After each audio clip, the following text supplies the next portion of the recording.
All right. Sorry for that slowness with the computer. We have a plea and arraignment calendar and an inquiry calendar for this morning. Start out with plea and arraignment. Do we, Deputy Gordon, have many people in custody or most folks? Yeah. 8 total. 8. Oh, okay. All right. We also have a bunch of folks in court. All right. Well, position 1 is Julian Terry. Julian Terry. Good morning. Mr. Terry is mine. I filed a waiver, and he needs an excuse from here. All right. Waive and schedule. Wincliffe Adams III. Should be a co-defendant. I don't see anyone online. It looks like he hired someone. Is this an old? I think Brian Davis is still on this case. Is it an old arrest and recent indictment? Let's look it up. Here's It's Wincliffe. from last August. Oh, there's a waiver in here as well. Oh, yes. Look at that. Okay. And weirdly, just for comparison purposes, there's a third co-defendant, but that one is not indicted yet. Okay. So the indictment only has 2 people, Right. but your understanding is there's a third person. Yes. Good morning, Ms. Dilligard. Hi, Judge, how are you? I'm all right. Yourself? Too bad. Good. Any updates for us on staffing? Not quite yet, but I will work on trying to get an answer today. Okay. Do you know if there's a plan to add a third defendant in this case? I'm gonna take a look at it right now and I can give your honor. Okay. I mean, we'll move forward and we'll see what happens. So Ms. Wood has that. All right. Oh, I guess that'd be the Robert Betts. Yes. Okay. He didn't make the cut. Corey Comer Jr. Judge, he is mine. I filed a waiver, we can just bring him to the door, and I already have discovered in his state, so we'll get on this. Wow. Okay. We'll do that. Let's just get through the calendar and then we can bring him to the door. Jaquan Folk.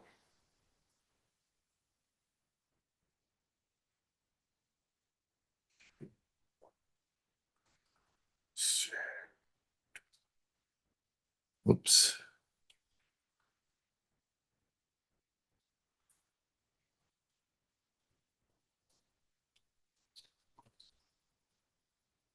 He has 2 cases.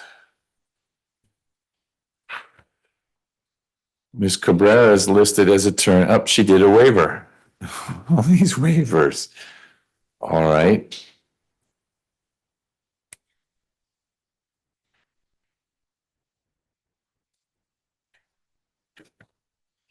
She did it for both.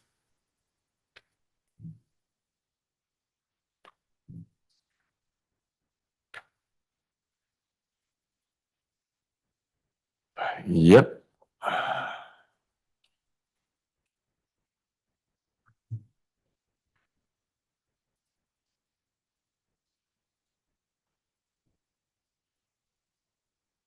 Quiet start. Lorenzo Gutierrez. Judge, he will be joining via Zoom in just a few minutes. Okay. Do we know who his lawyer is? No, I do not. Okay.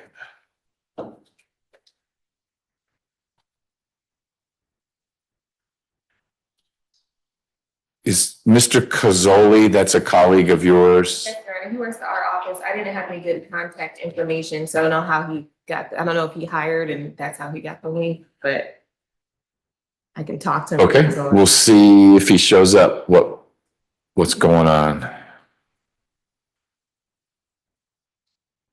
Azell Martin II. Judge, this would have been mine. He has 3 cases, but there's an entry filed last week by Julie Kurt and a waiver as well.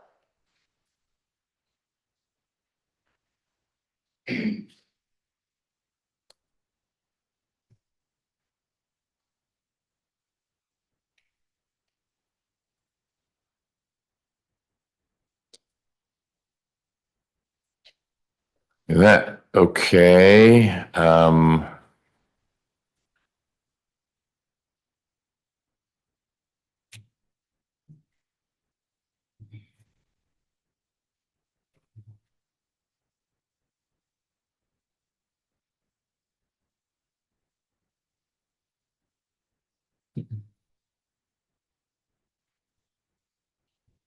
Okay. So that's for Martin. Did she file a waiver in all 3? I can look. I just curious if you knew. Let's see if it lists his others. Yes, Judge, she did. It was kind of last minute. I had to keep going back to her because she did not realize there were that many cases. All right. Hope she's getting paid appropriately. Waive and schedule. And then he appears again at 2379. Busy guy. Check on his bond situation.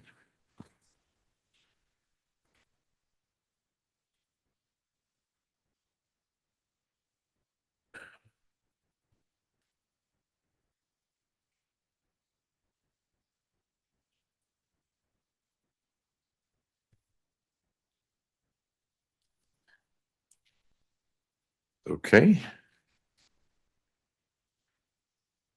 Kevin Bonilla Garcia. Now, Ms. Nelson, you said he's appearing on Zoom. Is that also position 6? Oh, okay, must have been a typo. You're Mr. Bonilla Garcia? Yes, do you need an interpreter? Okay, Ms. Nelson, can we order up an interpreter, please?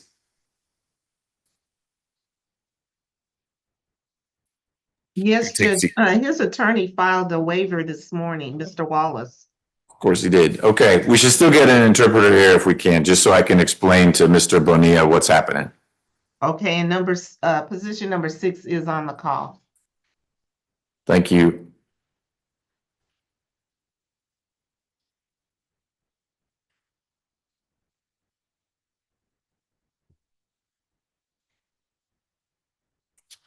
Good morning, Mr. Gutierrez. Can you hear me? I can hear you fine, Judge. How you doing? I'm all right. How are you? I'm kind of terrified and scared, to be honest with you. Okay. Nothing to worry about today, given what your charges are, maybe down the road a little bit. But today, we're just going to have a conversation. Ms. Rios, would this be your case? It ends in a 9. Then yes. Okay. So, Mr. Gutierrez, there is a lawyer here that will likely be appointed to represent you unless you're planning on hiring an attorney. I don't plan on hiring. I'm hiring because I don't have the money. Okay. Then what I'm going to ask you to do is are you able to send me through the chat a phone number? I need a way for Ms. Rios to give you a call in a few minutes so that she can talk to you about representation. Can she write it down right now? I can give you my phone number. Yeah, you can go ahead and tell me. 770-900-2315. 2315. Yes, sir. 2315. All right. Ms. Rios will call you in a few minutes, okay? And then you'll need to hop back on the Zoom so we can finish our conversation. All right. Thank you, sir. All right.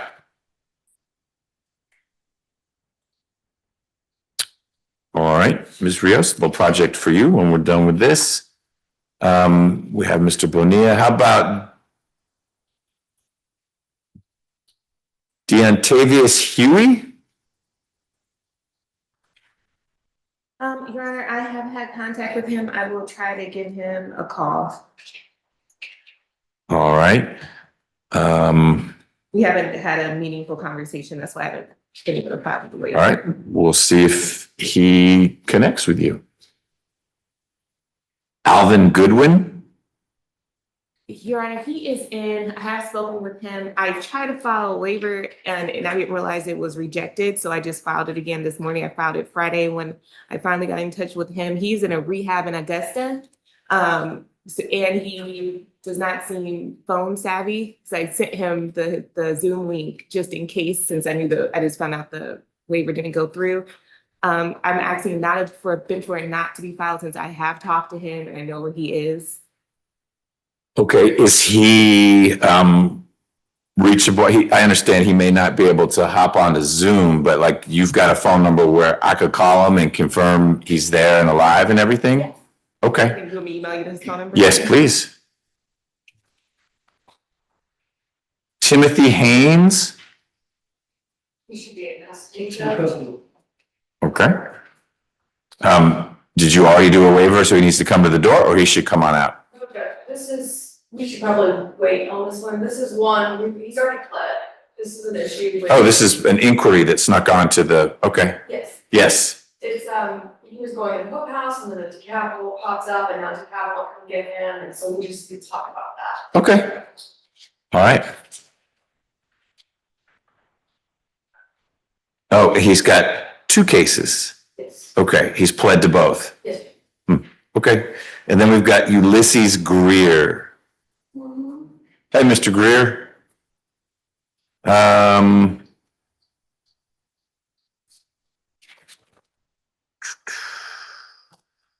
Let me look your case up here. I think we're sorting out a lawyer. Were you gonna hire a lawyer or we needed to make sure one was appointed to represent you?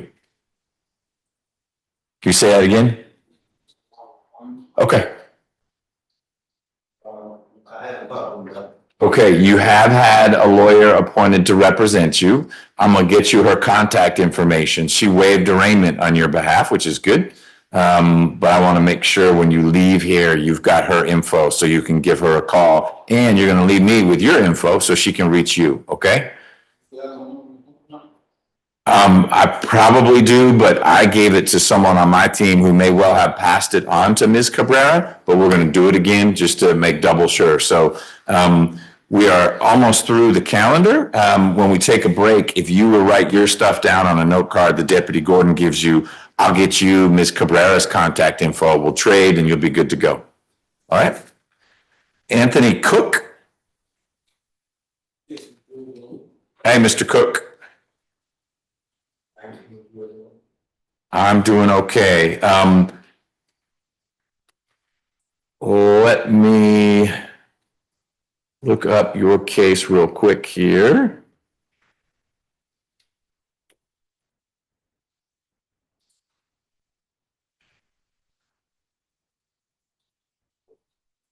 Ms. Rockwell is your attorney. Have you had a conversation with her? She's out on leave. Okay.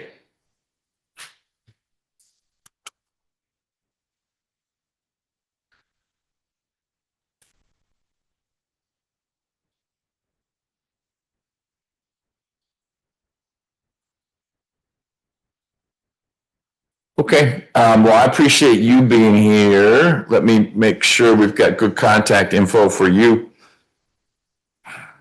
I got two different addresses. Are you on Harper Road? Just do it on, that's my current address, it'll be my address, 519 Harper Road? Okay, good. Stay there. If you move, you got to let Ms. Rockwell know. You'll get notice when to be back here. I was just going to have a conversation with Ms. Rockwell about what's next with your case. I think what's next is to put it on a trial calendar, because you were on a trial calendar in non-complex, and then they learned stuff about you that meant it had to be transferred to Superior Court, and it was randomly assigned to me. just based on your history. So we will put your case on a trial calendar. Ms. Rockwell will be talking with the prosecutor in here. Doesn't mean you're going to have a trial, but we need to make sure your case is moving along, okay? You got questions about anything? All right, well, let me check one more thing about Ms. Rockwell.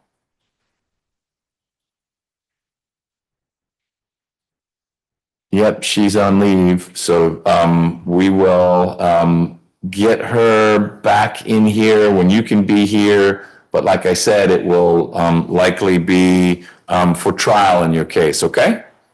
All right, any questions? Ms. Dilligard, anything we need to talk about from the state? Nothing to say. Okay, you're free to go, Mr. Cook.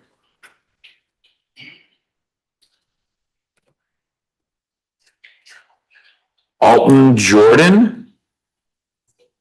Hello, Mr. Jordan. Well, let's look your case up. I think you're in the same boat as Mr. Cook, that you were in non-complex. And then, yep, they transferred you here. Ms. Rios, looks like you already did a waiver. Yes. It doesn't look like things got very far, unlike Mr. Cook, where they were on a trial calendar. Mr. Jordan, it just was plea and arraignment. That's as far as they got. So I guess we'll get a scheduling order in place. Yes, sir. Thank you. Okay. So Mr. Jordan, we're starting fresh here. I have two addresses for you as well. Are you on Boulevard or on Luther Street? Apartment 407? Pardon me? Okay, great. Do you have Ms. Rios's contact information? All right, make sure you stay in touch with her. She'll let you know what's happening next. She's going to get discovery in your case, and then we'll be talking with you about whether there's going to be any motions filed or if she's going to try to work your case out or what. I will see you next, either because there's a motion that we need to argue or because you and Ms. Rios have worked the case out, okay? Any questions about anything? Do you need Mr. Jordan to stay here? No, you're. Ms. Dilligard, anything else on behalf of the state? All right, Mr. Jordan, we'll see you in this courtroom next time around, okay? You're welcome.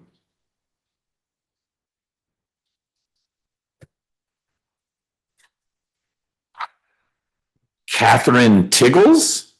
She should be in custody, okay. My judge and I will return to work not today. Great. See what mood Dilligard is in. And then Mr. Lloyd, are one of you two handling Mr. Lloyd? Or is Mr. Melnick still on that? I will double check with Mr. Nolan. Just because of the new case judge. Is that the basis for the revocation? Needs to. Okay. Yes, good morning.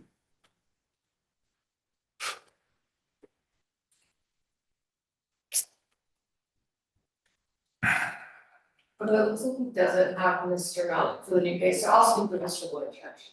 Okay.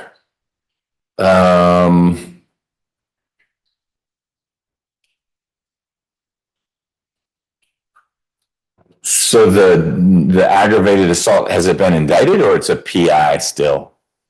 Yeah, still. Okay, oh, I see. I have a PI number right here. Okay. Yeah, if you'd speak with Mr. Lloyd, how much time remains? 4 years. 4 years, 7 months. All right. So that's all I've got. Is anyone here who thought they had a case and they didn't hear their name called? Everyone is here for someone who I called? All right, we're gonna get an interpreter. And Ms. Rios, if you would speak to Mr. Gutierrez, you've got his phone number. And then we will get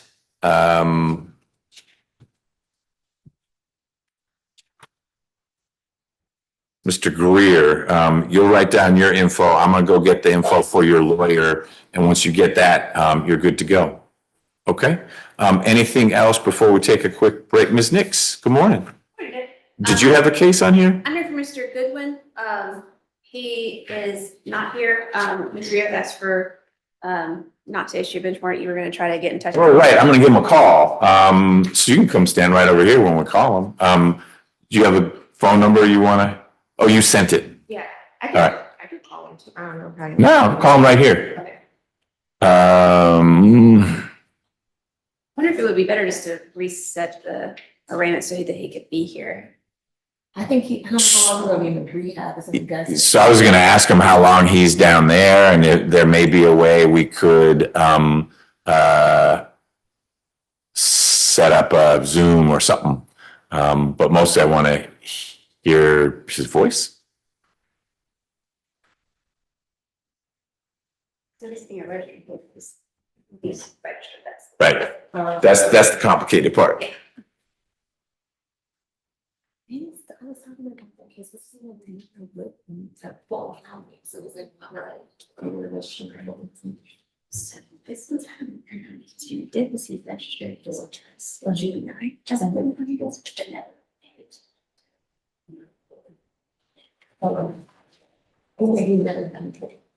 So I don't know, my guy like, get it all, well, the jail is in July, because slime, forever.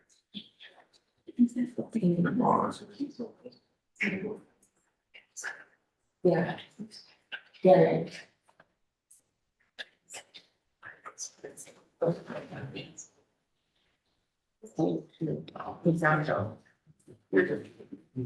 Thank you. Like, oh, that's his birthday, not Yeah. 51. I said 1950, oh, then yeah, he's old. I was like, because when I mentioned we might have to use it. It's pretty old. Yeah.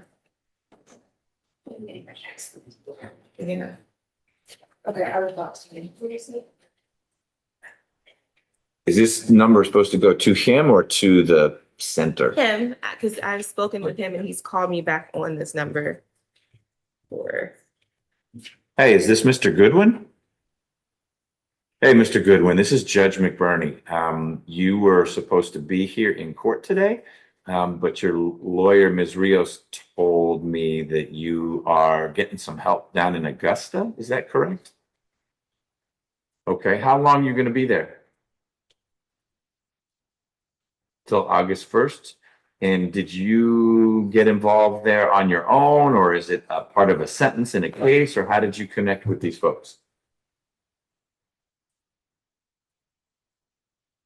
Okay, but you're in Georgia, you're in Augusta, yes? Okay, so we need to get you into court, but we can do that virtually. You don't have to come all the way to Atlanta. Is there a way we can make that happen? I am.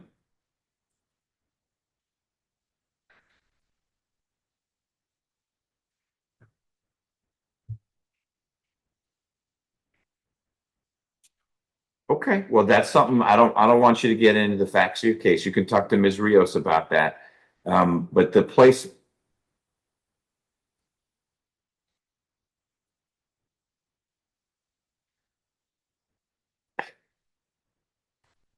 Okay, got it.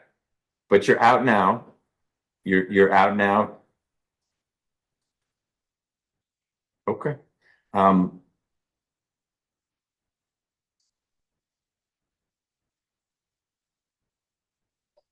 Okay. Well,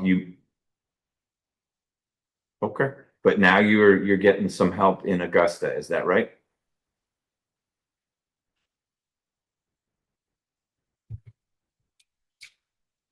Okay, and you'll be where you are now through August 1? Okay, hold on one second. Do you have the name of the place he's at? It was.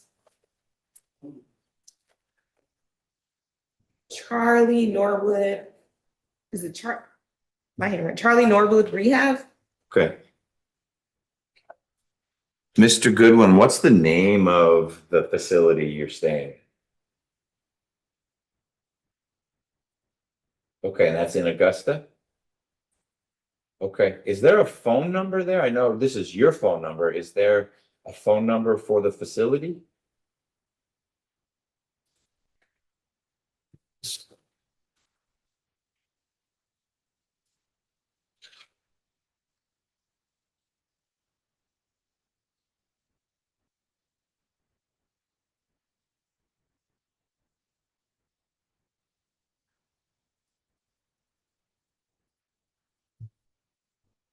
Okay.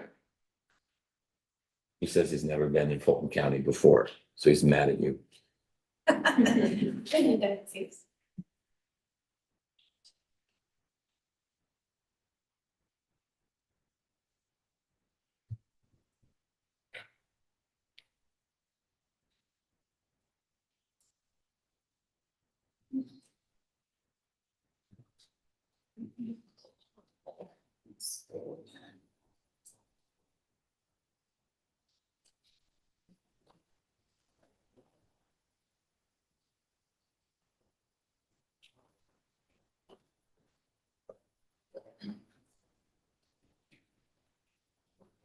Okay. Trade you.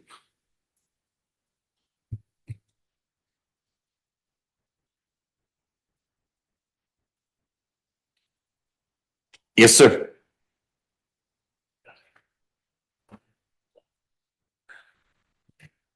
Yeah, right. Okay. Just gonna see if we can talk with the office to set something up.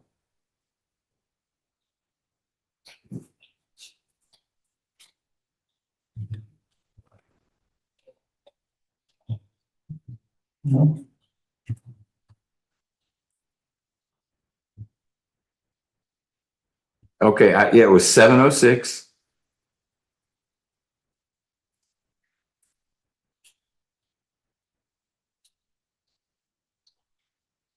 Great. Thank you so much.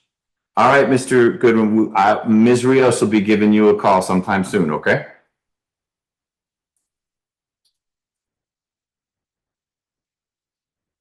Okay.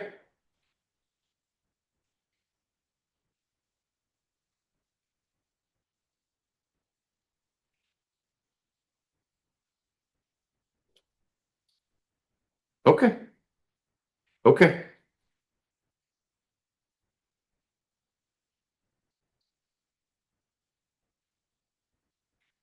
Okay. Yes, sir.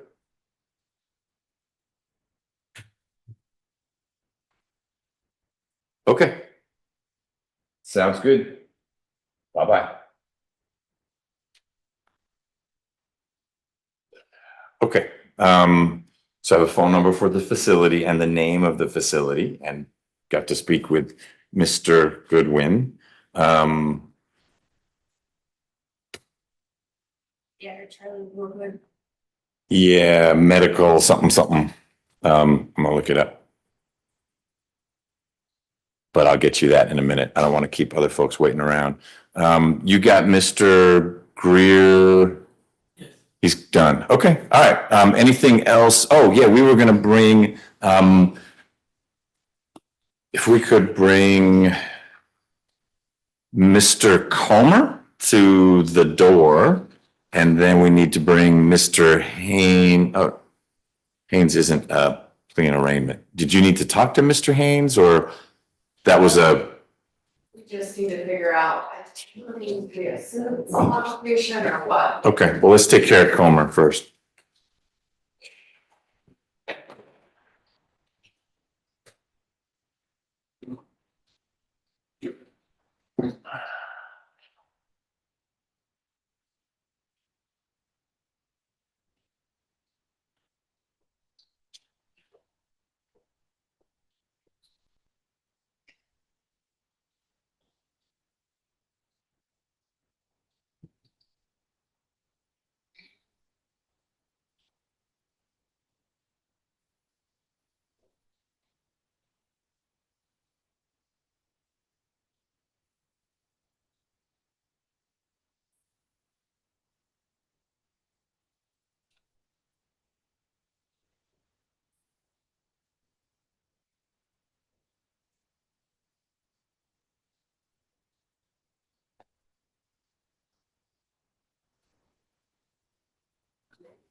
Hey, Mr. Comer, how are you?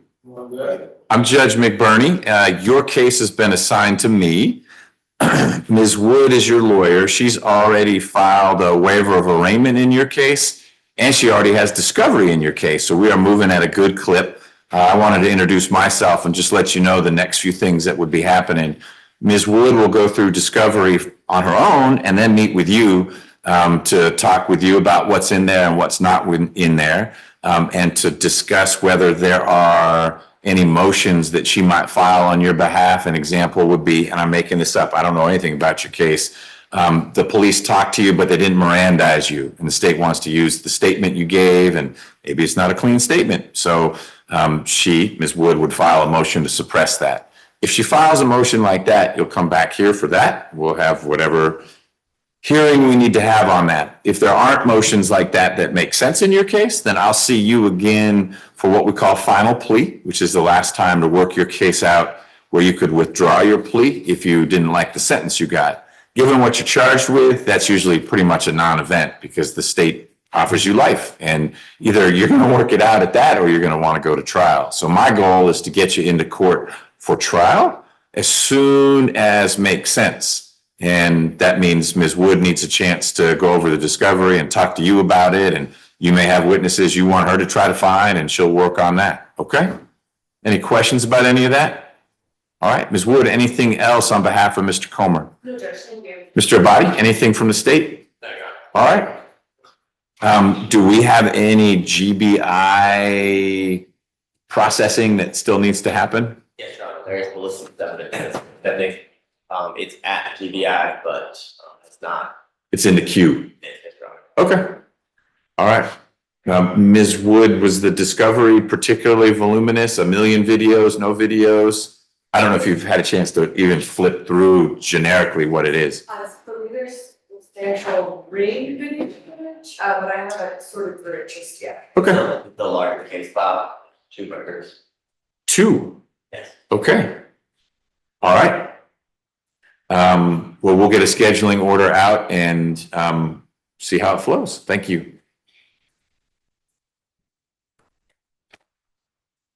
That's my business. I be excused. Yes, sir.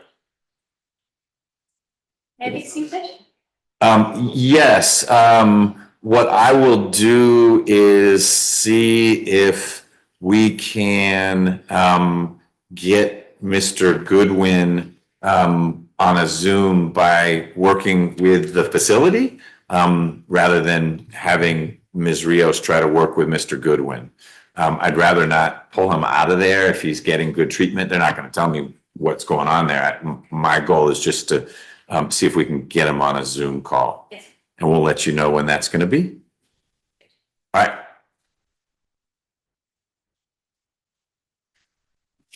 So do you, Ms. Wood, want to talk with Ms. Dilligard before we bring Mr. Haynes out, or we'll just sort of talk as a group? I think we can talk as a group. Okay.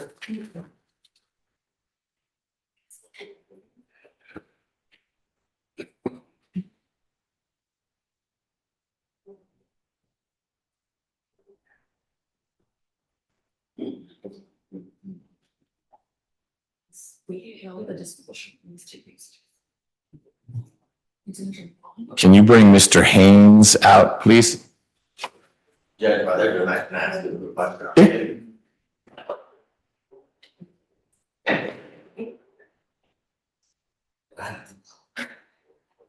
When we come back. Meaning you're trying to get someone to do something? Excuse me, here. Yeah, you can't, right, that won't go well. So, we'll try to get some coverage. Right.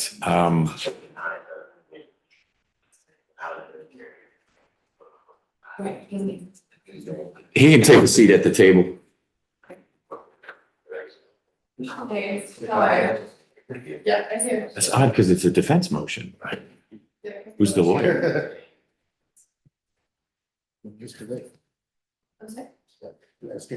Okay. And he isn't appealing? He doesn't, I guess. Yeah. Because I, well, so you just, so, if I, Right. So you can do an extraordinary one to the Supreme Court. Usually it starts here, and it gets randomly assigned, and we see who it is, and we have to kick it to another jurisdiction because we can't rule on another judge's not ruling. But I have seen people go straight to the Supreme Court. This probably would fall into that category because it's avoiding a pointless trial. That would be a waste of everyone's time because it just comes back. Okay. Yeah.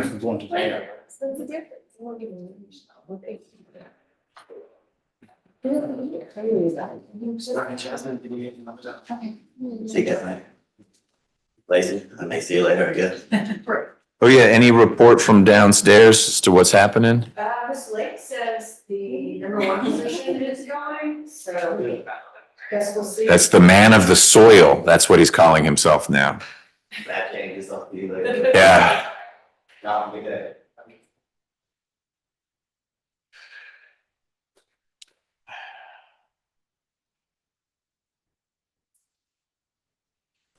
All right, Mr. Haynes, good morning. How you doing, Simone?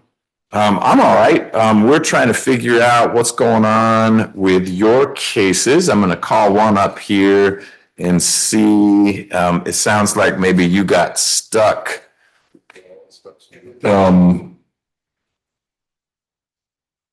You were supposed to go to DeKalb and either DeKalb won't come get you, or I'm going to let Ms. Wood share all that. I want to find first your. So I haven't even done a final disposition. I guess we were waiting to do that until we sorted out what was happening in DeKalb. Okay, so orient us further, Ms. Wood. Yes, Judge. So Mr. Haynes had a total of 4 cases. We entered a plea back in February. It was a global resolution. The goal, been in custody 14 months. And our goal was to get him into treatment at Hope House. When he was being processed out, or I think the logic was we were holding 2 of the dispositions because we didn't want there to be an inadvertent release to the street. Yep. And so when we got to that point, to get him processed out, this hole from DeKalb County popped up. I reached out to Georgia Justice Project to see if they could help me work it out so they could put it in suspense space at Hope House. They reached out to DeKalb, since he's never actually been pulled in DeKalb, they were unable to get it set aside. And so the jail was telling me he has to be released to DeKalb County, looked in, processed, and go from there. So then we spoke about just putting a bond on these 2 cases that we were holding in hopes he could go to DeKalb and then get brought back here so that he could go into the house. The issue with that is I got an email from the jail records team letting me know that DeKalb is not going to pick him up because the bond was not posted. And so basically he's in this like waiting limbo situation. He has not been to DeKalb yet. Oh, So I need to figure out how to get him to DeKalb. yes, What awaits you in DeKalb? Same kind of charges? Yes, I'm just one count of financial credit card. yes, it's a similar case. Okay, remind me, Mr. Haynes, are you the guy who will go into the LA Fitnesses? Okay, and that's something like that happened in DeKalb as well? Barely crossed over to Lyman and Cab and Brookhaven.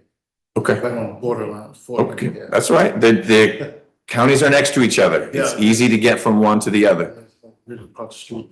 Okay, so I need to work with, the jail records folks to figure out a way to get Mr. Haynes to DeKalb and then have him brought back here. And when he's back here, we get him in the queue for Hope House again.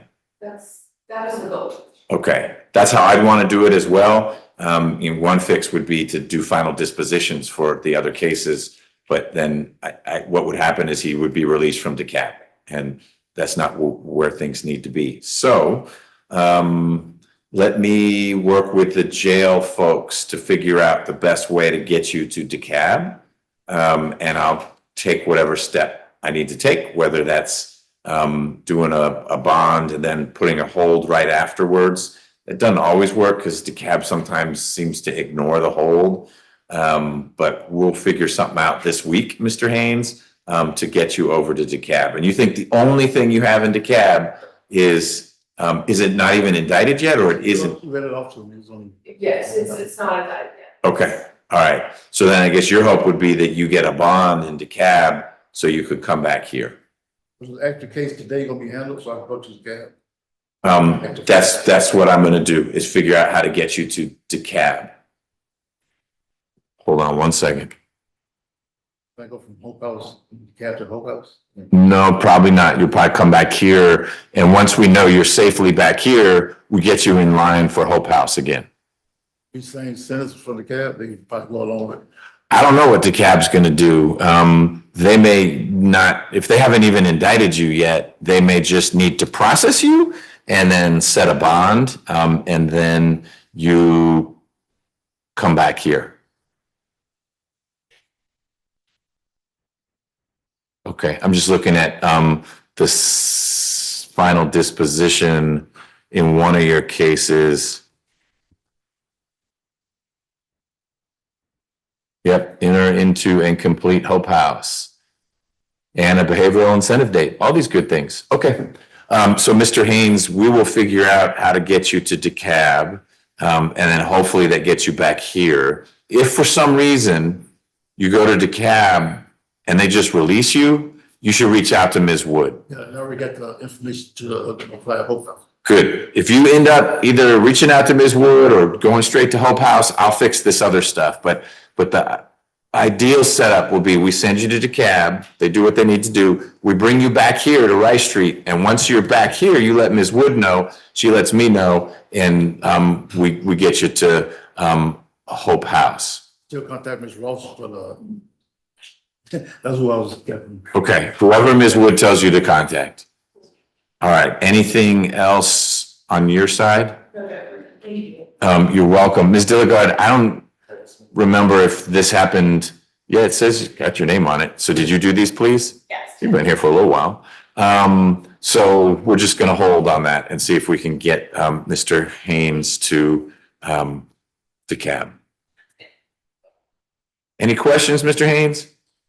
I'm just ready to go. I bet. I appreciate your patience. I know you don't really have a choice, but this remains, even with this extra time you spent, a pretty reasonable outcome given all that you were up to and what the victims wanted to have happen. So we're still in a realm of reason, but we do need to get you over to DeKalb. They will be leaving because my mom kind of like wanted me to be leaving. When you can get over to DeKalb, I hope this week, we're going to work with the jail folks on that. Okay? All right. Okay. Oh,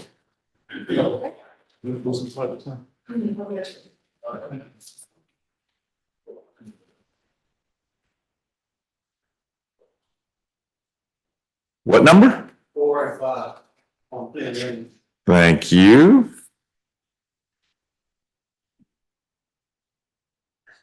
Mr. Folk, how are you? Good morning. I'm looking your case up.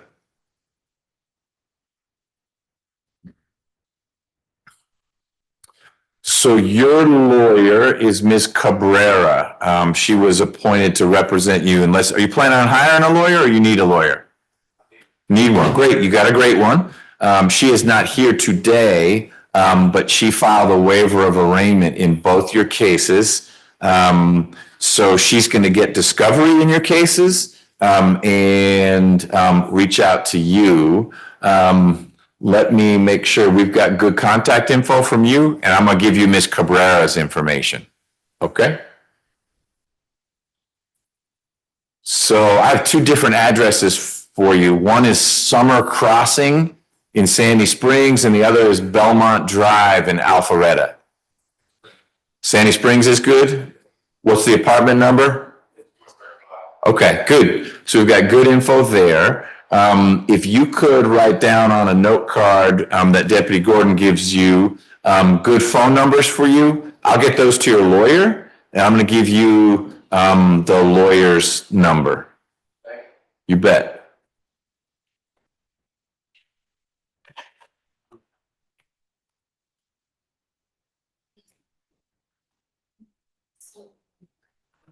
Thank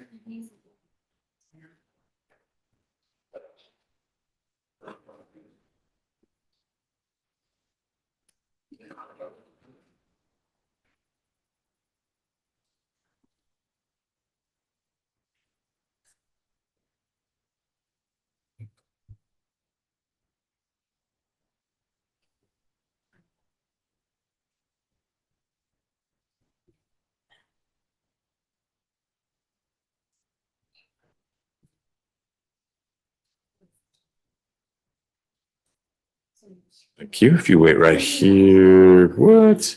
That email address is what? Okay, not a K. So the letter K is the first thing?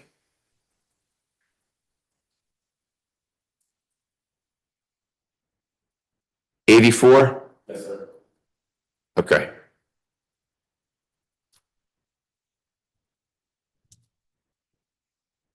Great. And the number you need?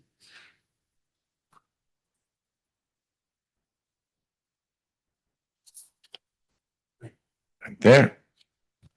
So, Mr. Folk, thank you for being here. Reach out to Ms. Cabrera, and she will be getting discovery in your two cases, and we'll see you after that. Okay, thank you, sir. You bet. Ms. Rios, did you connect with Mr. Gutierrez? Yes, All right, is he hopping back on? he should be on. He may never have left. There we go. And How you doing, George? I'm doing all right. How are you? Still terrified. Okay. Can you move the camera a little bit or there you are. Excellent. All right. So Mr. Gutierrez, you are on today for plea and arraignment. You Filed a waiver, or so we can waive the reading of the charge. Yeah, I'm not going to get into that. You filed a waiver this morning or you did a while ago? Oh, just now. Okay. All right. Yeah, so that's why I don't see it. So Mr. Gutierrez, Ms. Rios has waived arraignment for you, so we don't need to read through the indictment. I need to make sure we've got good contact info for you. I have an address at Summit Springs in Sandy Springs. That is my mother. That is my mother's address. I am no longer in Atlanta. I'm in California. Oh, how did you know about court today? My mother, I moved to California on the 4th of May. My mother sent me a photo of a letter that was sent to her house, to the apartment on May 17th. That's how I knew I had court, but I didn't know what the court was up for, because 2 years ago when I got arrested for this, they told me that it was dropped. Every person that I was being led to, I kept on asking the same question. What does it mean that my case is dropped? They're like, God gave you another chance, just move on, move forward. That's what I did. I stopped talking to everybody, saved a couple of dollars, and made my way to California. Got it. Okay. So let me tell you what happened with your case. There were several hearings for what we call a preliminary hearing, and the officer did not show up. When an officer fails to show, you get released because you were stuck in jail, and the charges are, at that point, they're dropped. The district attorney's office can always bring them back, and they did that. But over a year ago, a judge signed a dismissal order because the officer was a no-show. Okay. But that doesn't mean that the prosecutor's office cannot revive the case. They did. And so you've been indicted for much of the same stuff. There are a few counts that they did not indict you for, but it's still pretty serious stuff. And it was assigned to me. So we need to move the case along. Ms. Rios is your lawyer. She will be representing you throughout the process.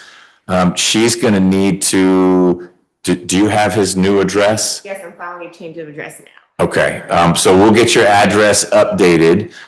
We have the awkward situation of bond, and the fact that we have no prosecutor in the courtroom right now.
Hey there. Mr. Gutierrez is back on. He has no bond in this case because his charges were dismissed before he could make bond. He lives in California now. This won't be your case, but we need to connect the prosecutor who will be on this case so we can figure out what to do. Okay, Is that Ms. Clark? it is. Okay. I'll send her an email.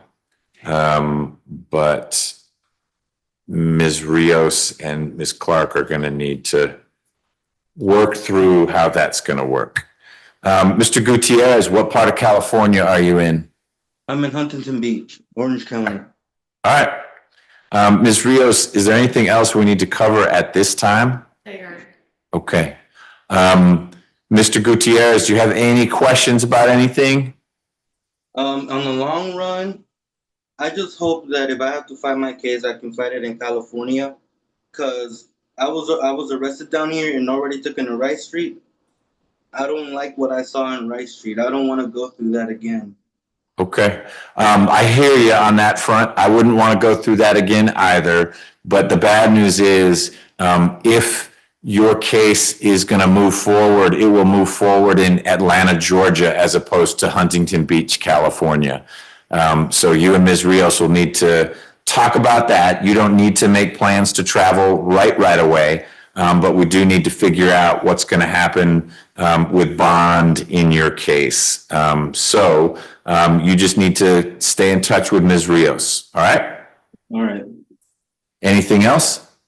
That is all, sir. Thank you for your time. Okay. Take care. Thank you.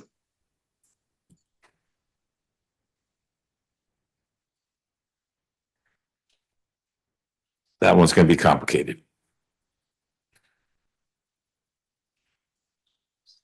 All right. Anything else? I guess I don't know that we need to take a break because we're getting an interpreter still. Mr. Huey. Oh, Ms. Rockwell's here. Hi, Judge. Hey, you're supposed to be on leave. I am on leave, but I can't pass up a free Zoom hearing, Judge. It's just Excellent. Well, it's too hard for me to pass it up. Yep. Well, I'm glad we're beaming into Greece or Italy or wherever you are. But I am looking Quite that. for your client. Where did it say Rockwell? The Cook case on. Oh, yeah, Mr. Cook. So Mr. Cook was here. He got upgraded from non-complex to Superior Court, nicer chairs, all that kind of stuff. And he was here. I explained to him that you were on leave, so he shouldn't be concerned that you were not here. His case got all the way to trial calendardom in non-complex. So I told Ms. Dilligard, the prosecutor in here, that would probably just do the same, put Mr. Cook on a trial calendar. Okay. Earliest it would be July, and it might be the one after that. We will see, but that's where he would fall. Not that it has to be a trial, but that seems to be the natural flow of the case. Thank you so much, Judge. And I guess you went through the address and all that with him. I'll make sure. I talked to him this morning and I didn't want to excuse him. And I knew y'all would wave at him and make him feel comfortable. So with that announcement, may I just get directly with Madam Prosecutor, make sure that I have everything? You sure can. She'll be available for you when you return. I think, Judge, that I also have something else with you, our little fella that turned in.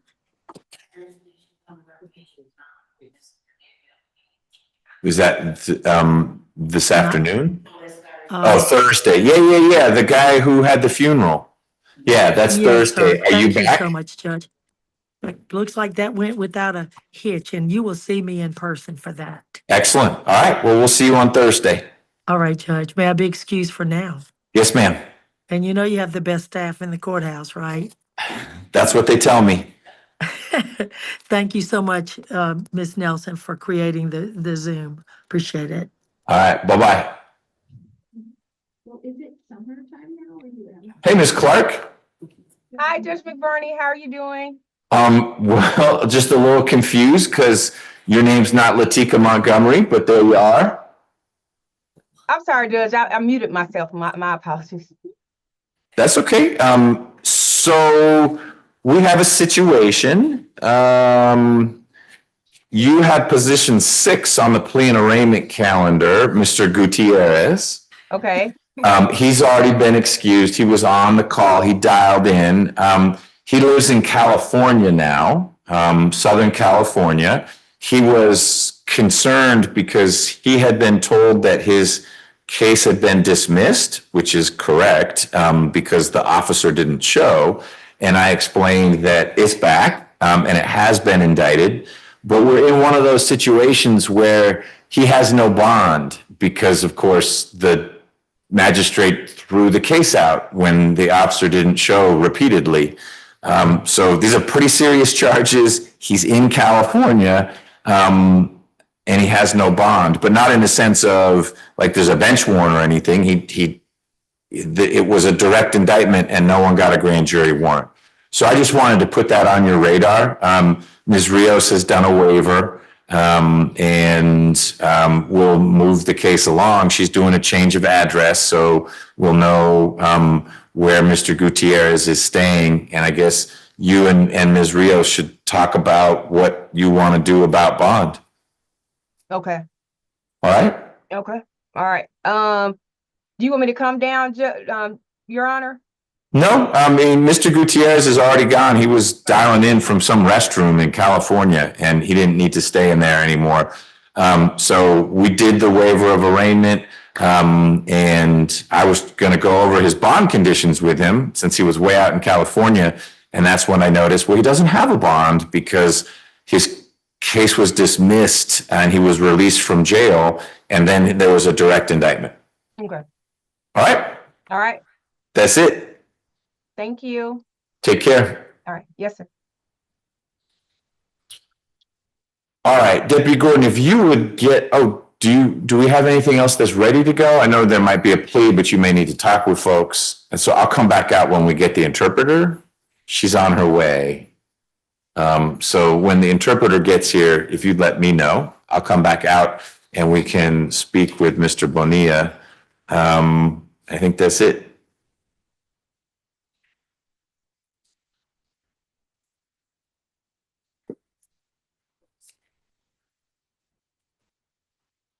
Yeah.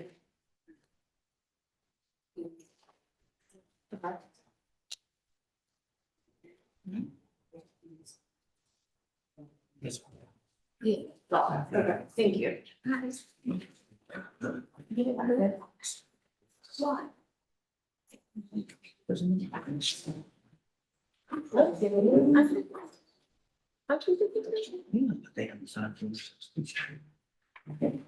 What? Let me go. Let me look. What number is he? 30. I know nothing about the case. Let's see. He's on the inquiry? Okay. He's on the motion calendar. He's on the motions calendar.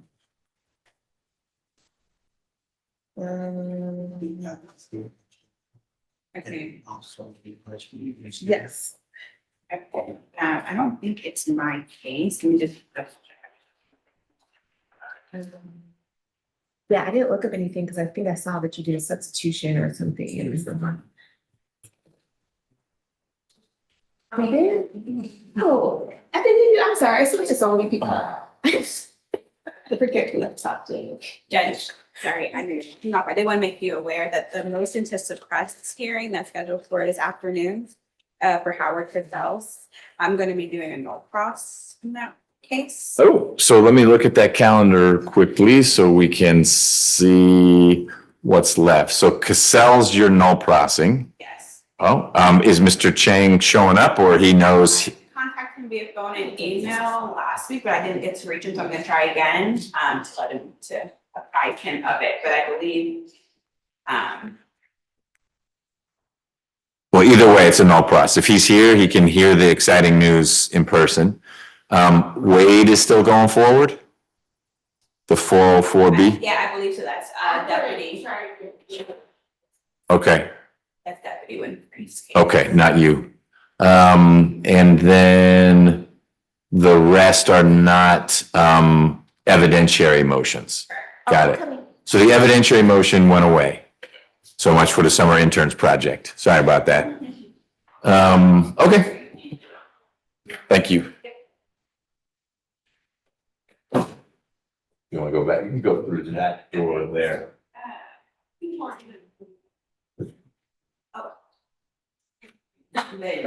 This, yes. I was in a preliminary hearing. Yes. It's a domestic violence case. So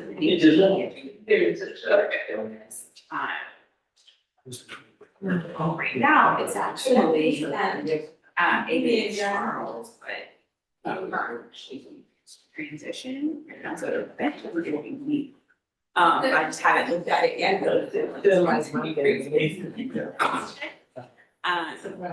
So she'll probably handle it today. And then I sent it. And she is on the Chicago calendars. And then on the month, I think it's gonna be that thing. Yes, I had. By.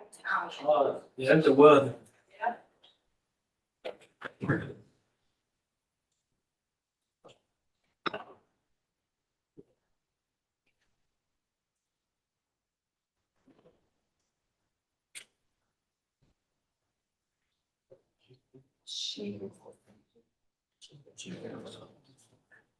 So basically,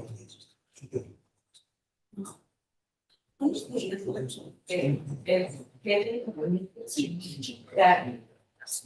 I just see a skills. Yes, okay, I think we will address we can get, I could probably handle the FTA. So, we'll see. so maybe that Great Lakes.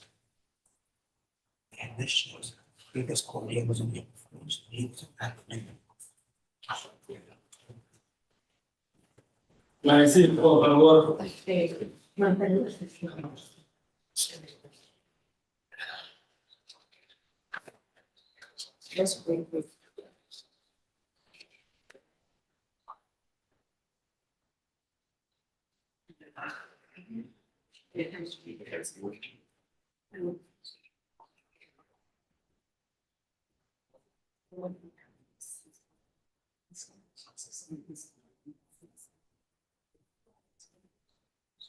Okay. Good morning. Thank you for being here. Thank you, Your Honor. Have you met Mr. Bonilla? Briefly introduce myself. Okay. Mr. Bonilla, I'm Judge McBurney. Your lawyer is Mr. Wallace, is that correct? Yes. He filed some paperwork this morning that was a plea of not guilty on your behalf. Era una declaración de no culpable de parte de usted. So the prosecutor in the case will now be getting paperwork to Mr. Wallace.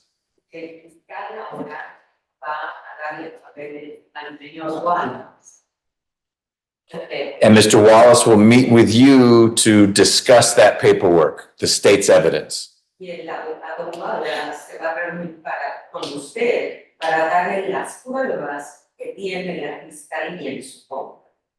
Okay. And then you and Mr. Wallace will decide what's happening next in your case.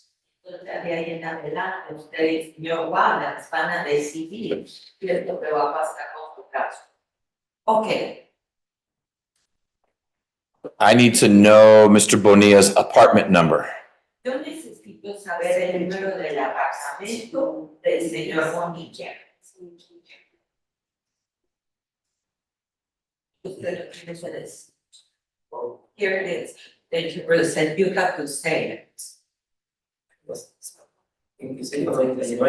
2599.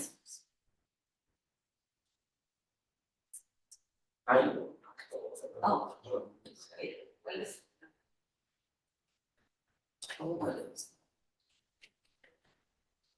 Well,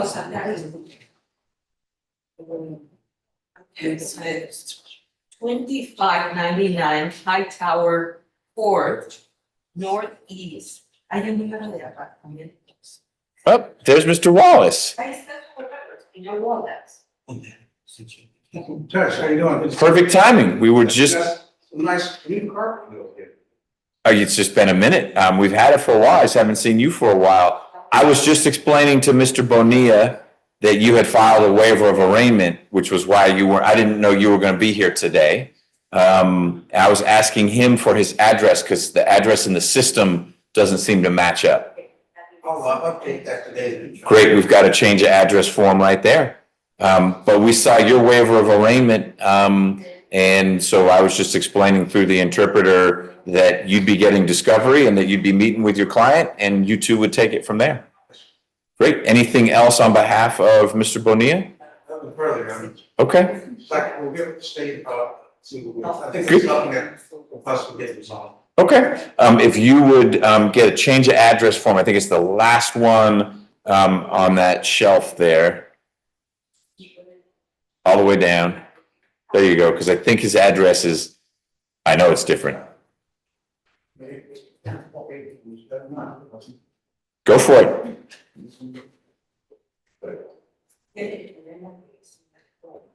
Maybe we be excused then once. Yeah, once you get that change of address form to Deputy Gordon, you're good to go. Good morning, Your Honor. Good morning. Daniel Crumbie, I'm here for Mr. Masood Hassan. We're on the 1:30 inquiry calendar. Okay, I want to see if we can address the issue right now. He's going to be here for a failure to appear warrant. he's in custody? He's in custody in Cobb Okay. County. Oh, he's not here. Correct, Your Honor. Okay, Um, hold on one sec, we can do that. Yeah, I thought he was here. Oh, good, even better. Okay, so we'll get him here. Is he downstairs right now? He's here. All right, we'll bring him out in just a second. I need to go get that calendar. Yes, Your Honor.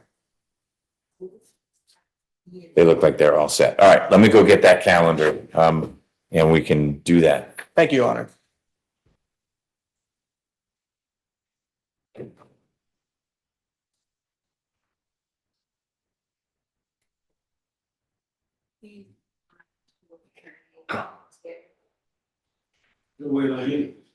Ready for what? Who's got that case? Yeah. Who's had a chance?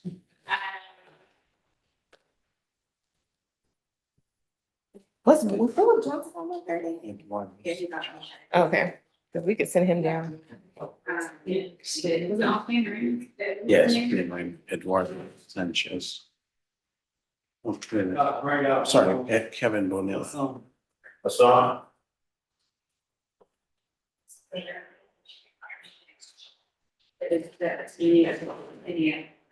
Well, Yes. great, thanks.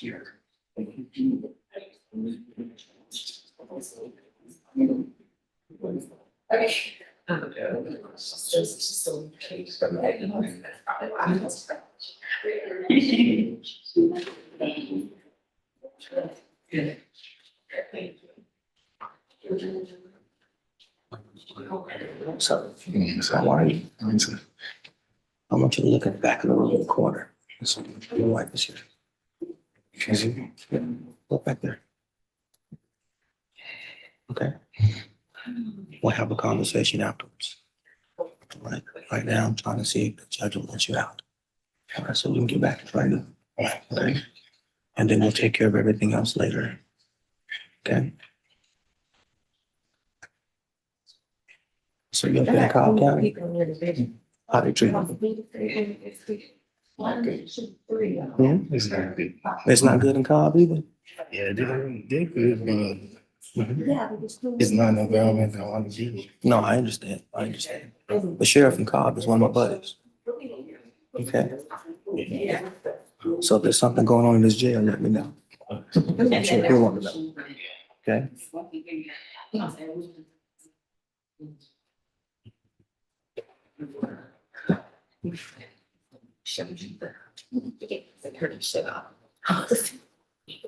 I mean, you'll see through those.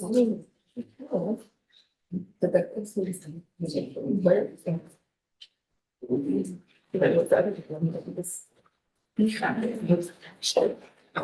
Yeah.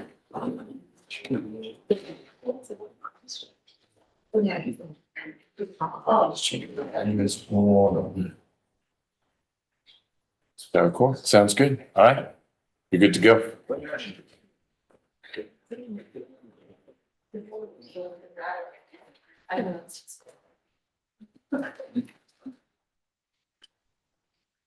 You are Mr. Hassan? Yes, Your Honor. Let me look your case up here and we can get going.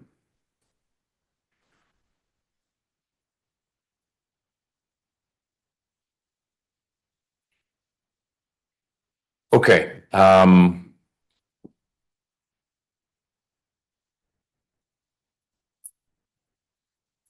so Mr. Crumby, why don't you tell me what's going on with Mr. Hassan? Yes, Your Honor, we filed a motion to recall the failure to appear warrant and release for custody. Apparently, Mr. Hassan had a court appearance on April 1st, 2025. At the time, Mr. Hassan was actually on active duty with the Department of the Navy, stationed up in Great Lakes, Illinois. His address on file is in Houston, Texas. He did not receive notice of the actual hearing. Your Honor, I do have a status report from the Department of Defense Manpower Data Center stating that Mr. Hassan was in fact on active duty on April 1st, 2025. We would ask the court to recall the warrant to release him from custody so he can go back to training. I have been in touch with the Department of the Navy regarding Mr. Hassan's case, and they are willing to accept him back so he can go back and complete his training. In addition, Your Honor, we'll get an updated address for Mr. Hassan. I will represent him locally and will continue to defend his case.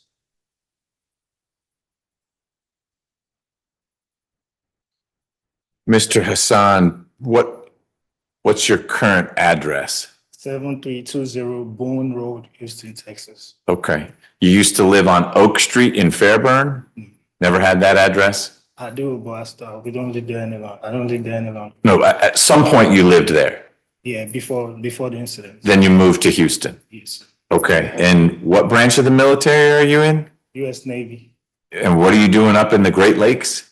The boot camp, the Boatswain A School boot camp. Okay. How long had you been in the Navy? November 21st. Of 2024? Yes, sir. Okay. Had you gone to college first, or is this straight out of high school, or? I did my college back in Nigeria, then I did my master's at Lincoln University, Oakland, California. Okay.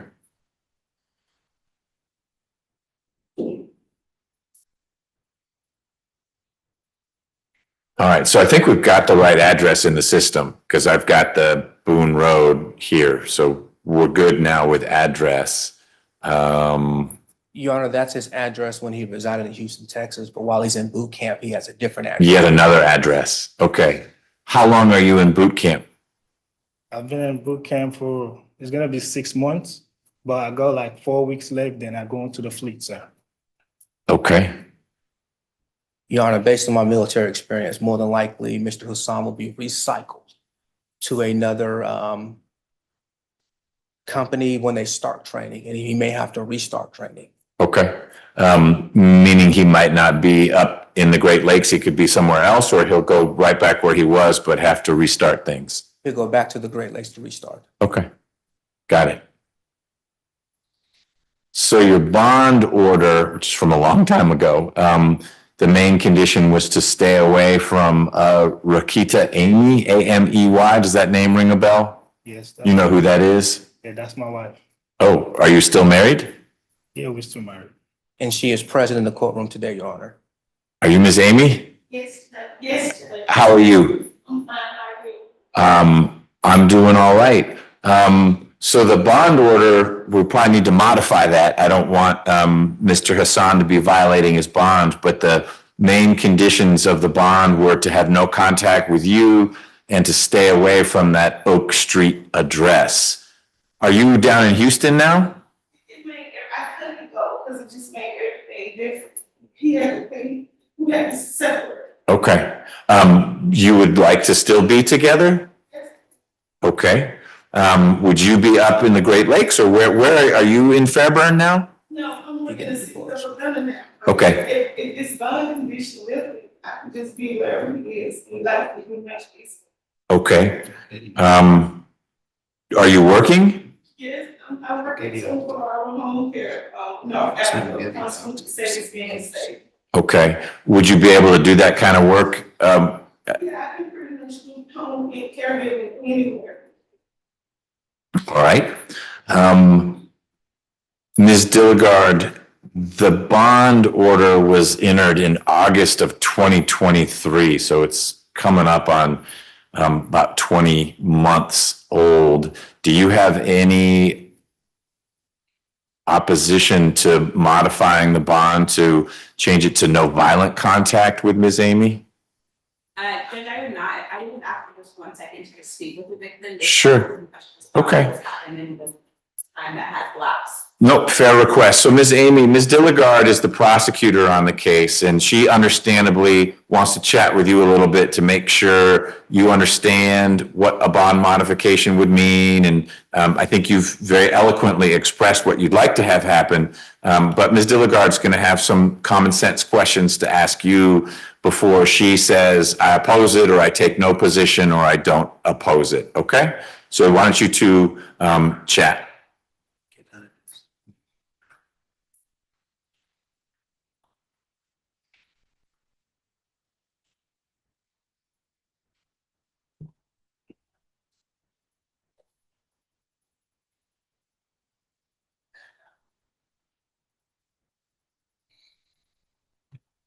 So, Mr. Crumby, was your client arrested in Illinois on this? Yes, Your Honor, in the middle of training. Okay, that's awkward. And then was extradited down here. Correct, Your Honor. Okay. He's been in custody about 4 weeks.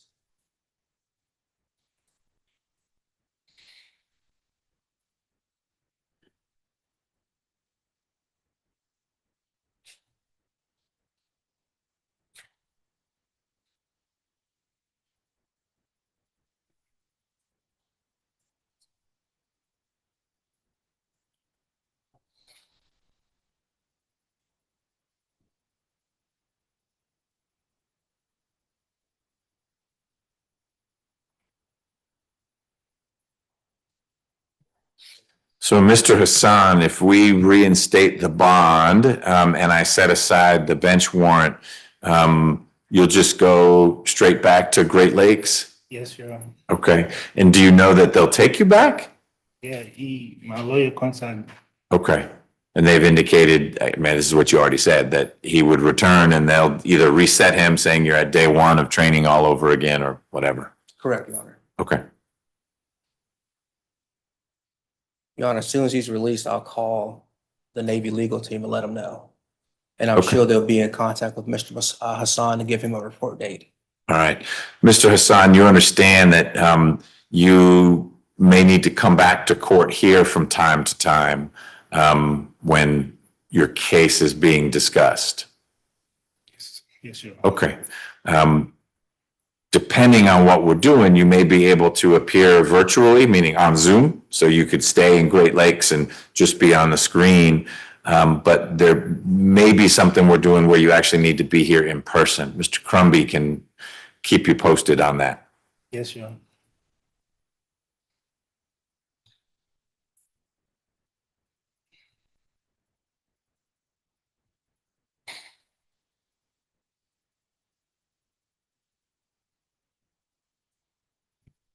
Did you have a follow-along assignment already? Did you have a follow-along assignment already? After Great Lakes, you're going where? Did they tell you? Yeah, after Great Lake, I'm going to Navy Screen, Davy Station in Houston, but because I missed this 30 days, they might rephrase my orders.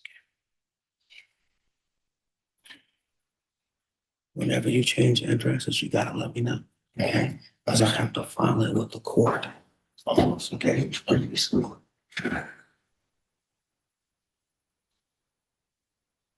So who's in Houston? That's where you said your mother's in Houston, or that was your address for a little while? That's where my sister stay. Sister, okay. You have the change of address form? I do not, Your Honor. Okay. Deputy Gordon's gonna give you one. Thank you. Ms. Dilligard, did you have a chance to speak with Ms. Amy? Yeah, and I have no issue with no violent contact. Okay, so, Mr. Hassan, I will set aside the bench warrant. That will get you released today. And I'm gonna modify, I say today or tomorrow. I'm gonna modify your bond so that the condition now is no violent contact with Ms. Amy, so you two can be in the same place. It's just, it would be a crime anyway if you had violent contact. Don't drive a car at her or anything like that. But you now can all be in the same location. Any questions about that? No? Okay. Ms. Amy, do you have any questions about that? No, Judge. Okay. Will you be coming home today? So probably, if not, worst case tomorrow. All right.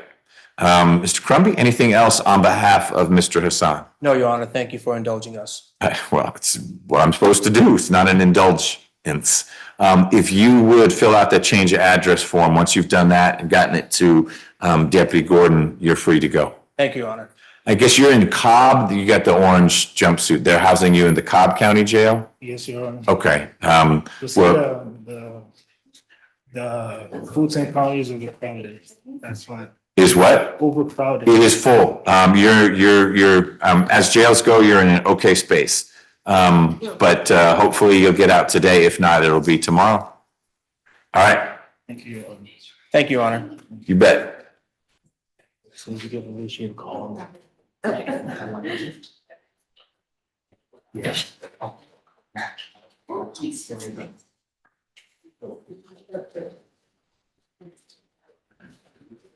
Thank you.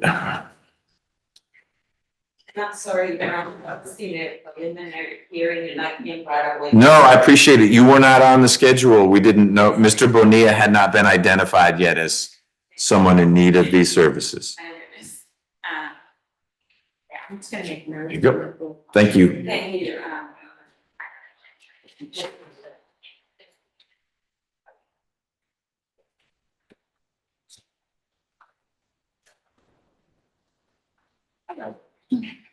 But there will be a challenge.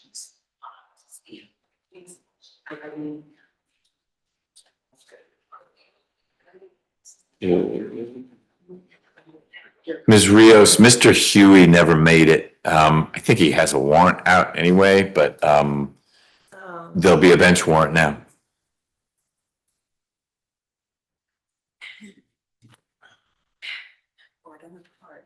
Oh, are we good on Alvin Goodman? That's the one you spoke. to. Alvin Goodwin. Yeah, I saw the unfriendly email from the supervisors on the DA's side, but I will, what we need to do is figure out how to get him on a Zoom. Okay. You did a waiver. I guess you need to do a change of address when you figure out the address of the facility. Yeah.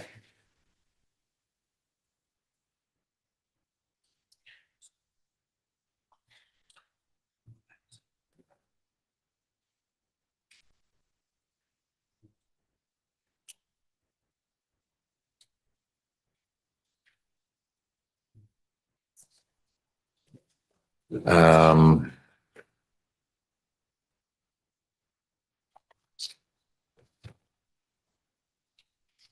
Haynes, we talked about. Cook, Jordan. So that leaves Tiggles and Lloyd. Yes, both mine. Okay, I'm ready on both. all right, let's bring Ms. Tiggles out, please.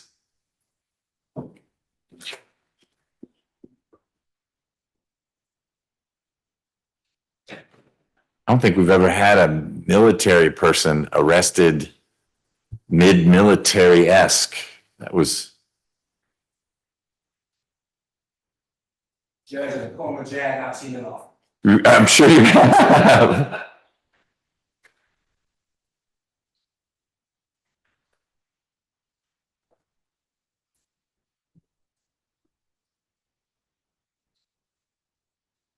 And our afternoon calendar is not till 1. Do you have it as 1 or 1:30? I have a 1 and a 1:30.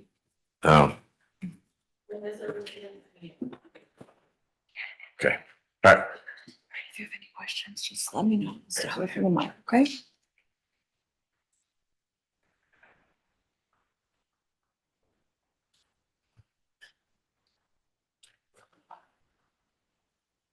Is it Tiggles with an S or Tiggle no S? With an E, No S. no S. Ms. Tiggle. All right. Good morning, Ms. Tiggle. I'm Judge Yes. McBurney. How you doing, sir? I'm doing all right. We were hoping to see you in court back in February and we didn't. So I signed a warrant and you're back in court now. And we're talking about, is this now a plea? Yes. It's a plea. We don't even need to talk about your warrant anymore. We're going to do a plea. So let me get this all set up.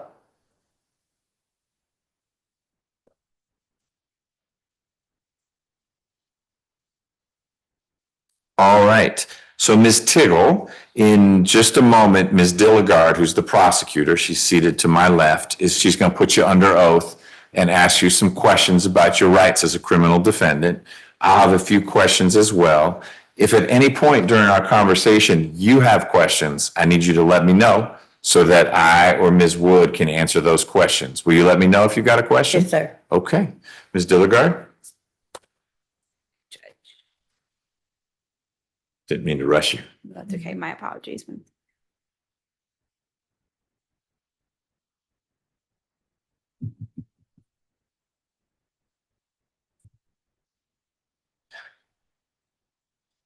Is this a plea to the indictment or are you reducing? Okay. And I got the affidavit right here. Okay.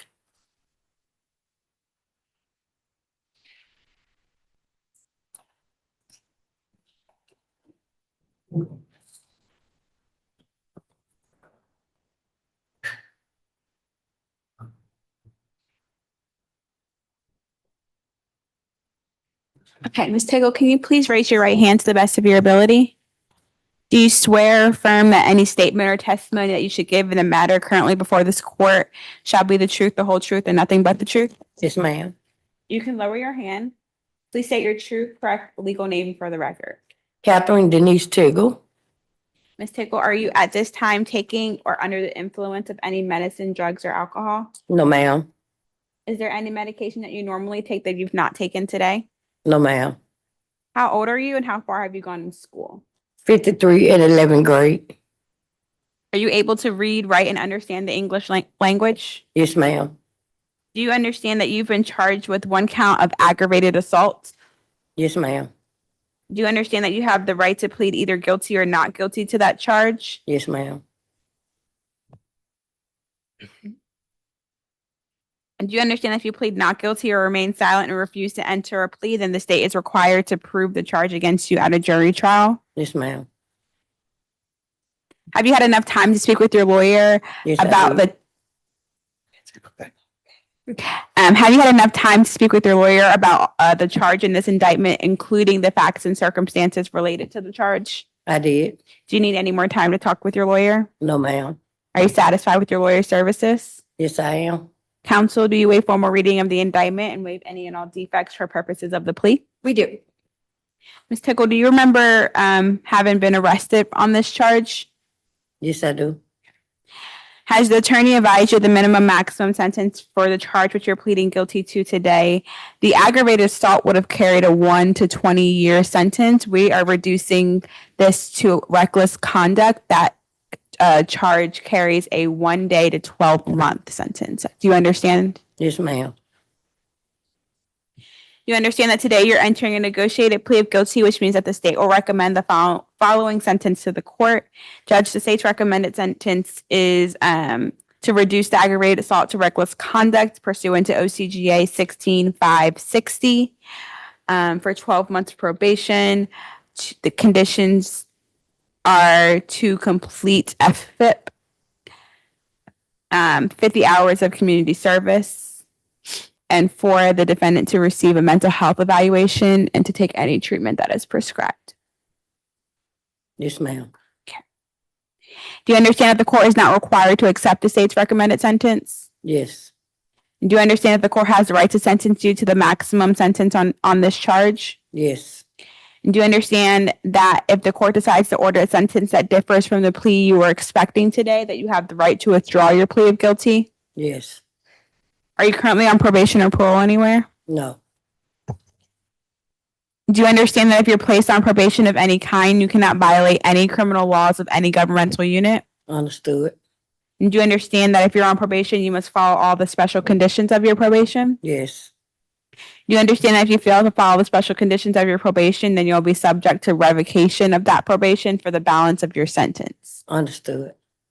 Do you understand that you are not allowed to possess or use a firearm while on probation? Yes.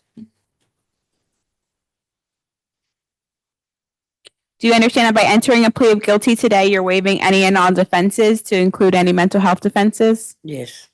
Do you understand that by pleading guilty, you're giving up the following rights: the right to a trial by jury, the right to remain silent, the right to confront witnesses against you, the right to the assistance of counsel, the right to the presumption of innocence, and the right to appeal if convicted of these charges at a trial? Yes.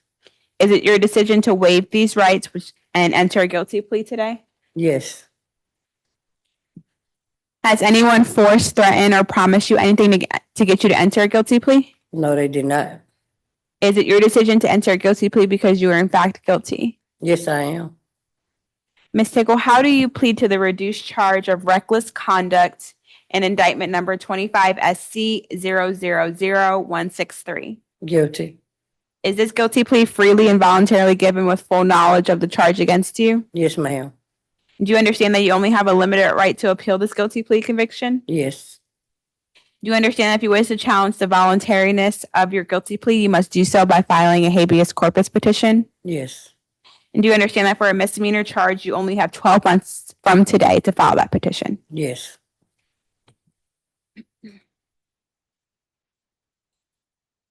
Judge, if this case were to proceed to trial, the state contends that the evidence will show that on September 17th of 2023, officers with APD responded to a weapons dispute located at 1895 Plaza Lane in Atlanta, Georgia. Upon arrival, they met with the victim in this matter, Mr. Darius, Darrius Tickle, who stated that he had gotten into a verbal altercation with his mother. The altercation was stemmed off of a monetary issues. I think it was a dispute over rent money. The victim stated that his mother then went and grabbed a knife and stated that she was going to stab him. He was able to get out of the house and then call 911. My understanding is that this defendant doesn't have any violent history in the past. When I pulled the file, I saw 13 cycles. I did see an aggravated assault from back in 2012 that she was acquitted of.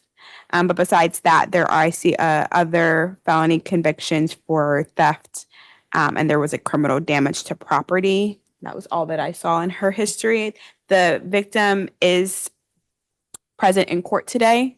I believe wanted to address the court as well. I did speak with him and he requested that we dismiss the case completely. However, I did let him know the state's concerns, and we thought that this would be a good way to resolve the case. Okay. Mr. Tickle? Hey, if you don't mind coming up over by Deputy Gordon here, just so I can hear you and the court reporter can hear you. I appreciate you being here. So my understanding is that Ms. Tickle's your mother? Okay, and you guys were having an argument about something? Were you living in the same place at the time? Okay, are you, like, obviously mom's in jail right now. When she gets out, will she be living with you again or? No. Okay. Okay, and you've got your own place? The place where you were having the argument, was it your place and she was staying with you, or her place and you were staying with her? She was staying at your spot. How does she have her own place now? You help her do that. Do you work? What do you do? I work at a dealer service. A what? A dealer service. What does that mean? I manifest and validate paperwork for dealerships. Oh, like car dealerships? Yes, sir. Okay, got it. But you're helping take care of your mom? Yes. I appreciate you doing that. Do you have brothers or sisters who help? Yes. Okay. Anything you want, I asked you a bunch of questions. Anything you want to tell me? Okay, well, I appreciate you being here. That lets me know you're not worried about your mom doing something to you. Really, you're worried about your mom like I would be worried about a mom, making sure she's okay. You feel like that place she has to stay is still there for her? Yes. Okay, will she have a roommate or anything? No, just my wife. She got a boyfriend. Okay, and you okay with the boyfriend? Yes, sir. He's a good guy? Been together over 10 years. All right, good. It's a serious boyfriend. You're right. All right. Well, I appreciate you helping take care of your mom. Okay, I appreciate you. All right. Ms. Wood. Yes, Judge. Ms. Tiggle has been in custody 27 days. She's 53 years old. She's a lifelong resident of Atlanta. She does have a bipolar diagnosis, and so she knows that she needs to just stay compliant with her medication. She is disabled and she receives government assistance, so I would ask the court to consider waiving her probation fees for this case. Otherwise, she understands what led to this disagreement. Mr. Tiggle also wrote an affidavit. He's been very plugged in, as you've heard. We just ask that you accept the state's recommendation, and hopefully she can get back out and we will see her on the street and not in a jumpsuit, Judge. Good. Ms. Tiggle, anything you want to add? No. Okay, so it sounds like you have a place to stay when you get out, where your boyfriend is? Yes. Okay, how many kids do you have? 7. 7. It's a lot of kids. Okay. And Darius, is he oldest, youngest, in between? In between. In between. Okay. All right. So Ms. Tiggle, I find there's a factual basis for your plea. You and your son got into an argument and you took it a little too far. Yes. I also find that your plea is knowing and voluntary. Voluntary means no one's forcing you to enter the plea. Correct. And knowing means you've understood what we talked about. Any questions about anything? No. You understood? Okay. Run it out. Then I'll accept your plea. Ms. Wood, can someone in my office sign the indictment on your behalf? Yes, Judge. Ms. Dilligard? Yes, Judge. Ms. Tiggle, is it okay if someone signs your name to the indictment indicating your plea to the misdemeanor? Yes, sir. Okay. Let me ask, we have Ms. Jackson on the call. Ms. Jackson, can you tell me how many cycles Ms. Tiggle has and if you have any felonies for her? There are 14 cycles, Your Honor. She does have prior felony convictions and a sentence. It's one in 2012 for criminal damage to property in the 2nd degree, one in 2010 for financial transaction card fraud and financial transaction card theft. And she received first offender treatment in 2005 out of Rockdale County for forgery in the 1st degree. The case was sealed November the 2nd, 2009. Nothing in addition, Your Honor. Thank you. Ms. Tiggle, I'm going to sentence you to 12 months to serve 1 month with a balance on probation. You're going to get credit for the time you've already served. So that's 11 months of probation.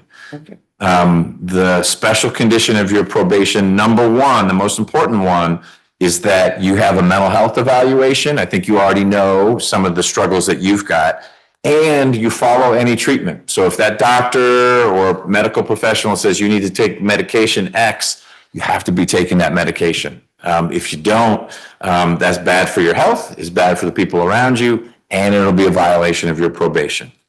Special condition number 2 is that you complete the Family Violence Intervention Program. That's a class, it's a series of classes. And then number 3, you're going to do 50 hours of community service. I'm going to waive your supervision fees. And I will say this, if you, as soon as you complete the Family Violence Intervention Program and you complete your community service, we can close out your probation. So that's an incentive to get it done earlier. It's going to take a little while to do all that. Don't think, hey, I'll have it done next week. It's more classes than just next week.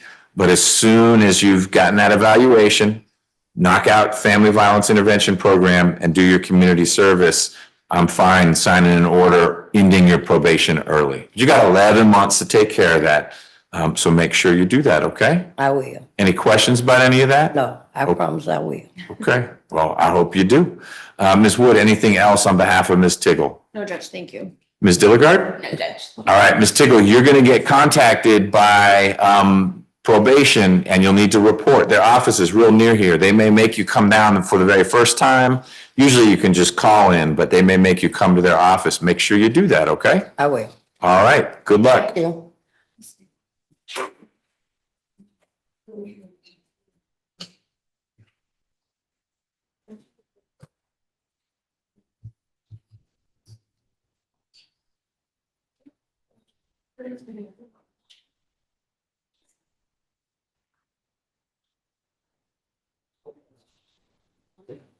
Ms. Wood, are you ready for Mr. Lloyd? Yes, Judge. All right, we're ready for Mr. Lloyd.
Hello, Mr. Lloyd. Hello, Mr. McBurney. It's been a minute. Yes, sir. Here we are. Mr. Lloyd, you are here because I signed a warrant and petition concerning a possible violation of your probation. So let's get on the record in your case. It's 22 SC 181130. You are here in court with Ms. Wood.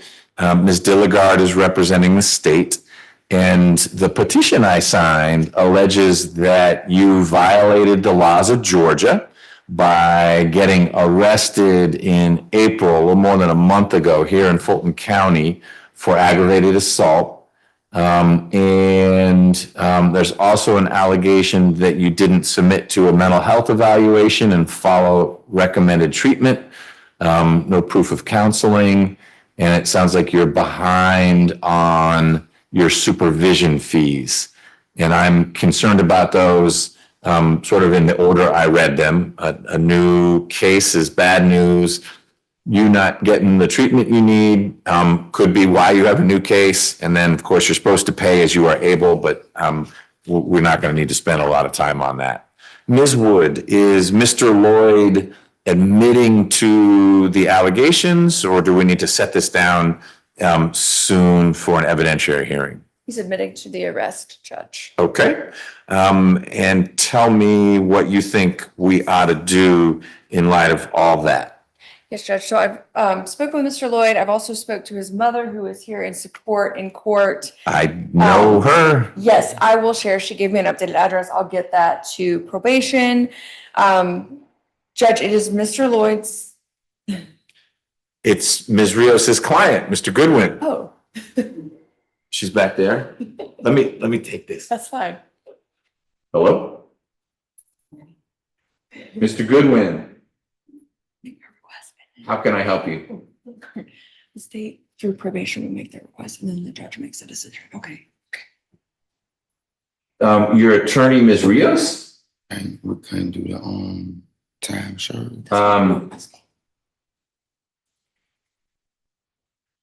it. So, let me give you a better number to call than this one, okay? Hold on one second. Do we had anyone call here?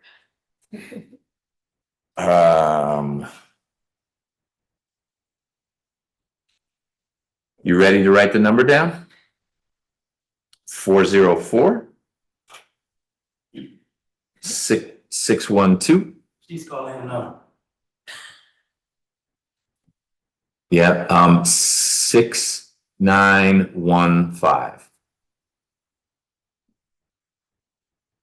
Right, and that'll get to my case manager who handles the criminal cases. That's the number that they should call. All right, take care. He's serious about this. He said he was gonna get the NAACP involved because not from Fulton, he shouldn't have to register in Fulton. Ms. Nix can manage that. I'm sorry, Mr. Lloyd, got distracted by that. So Mr. Lloyd is admitting to having been arrested. You've been talking to Mr. Lloyd's mother. Yes. And we're back on track. Yes, Judge. So I do have an updated address I will share with probation. He can return to live with his mother. It is Mr. Lloyd's desire to ask the court to revoke him for the 46 days that he's been in custody and reinstate. And that is our request today, Judge. Okay.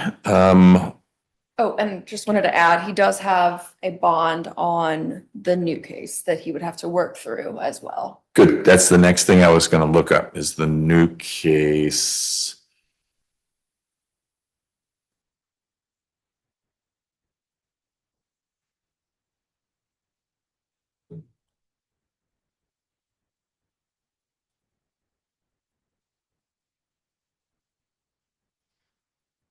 There's the bond. Oh, complicated.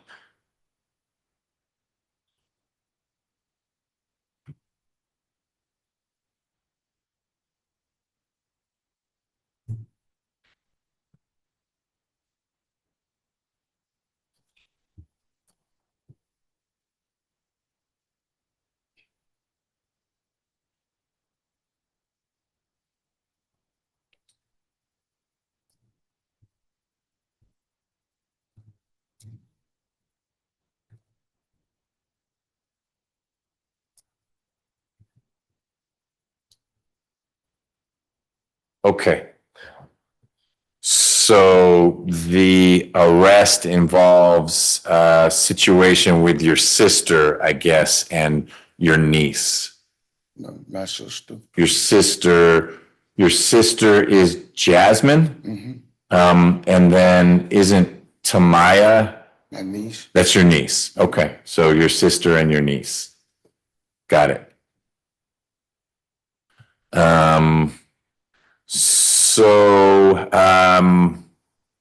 What about you getting mental health treatment? What's been happening with that? Okay, my medicine was too expensive, so I was off my medicine for a week, and then that's when I started hearing things, and I thought my sister was trying to kill me.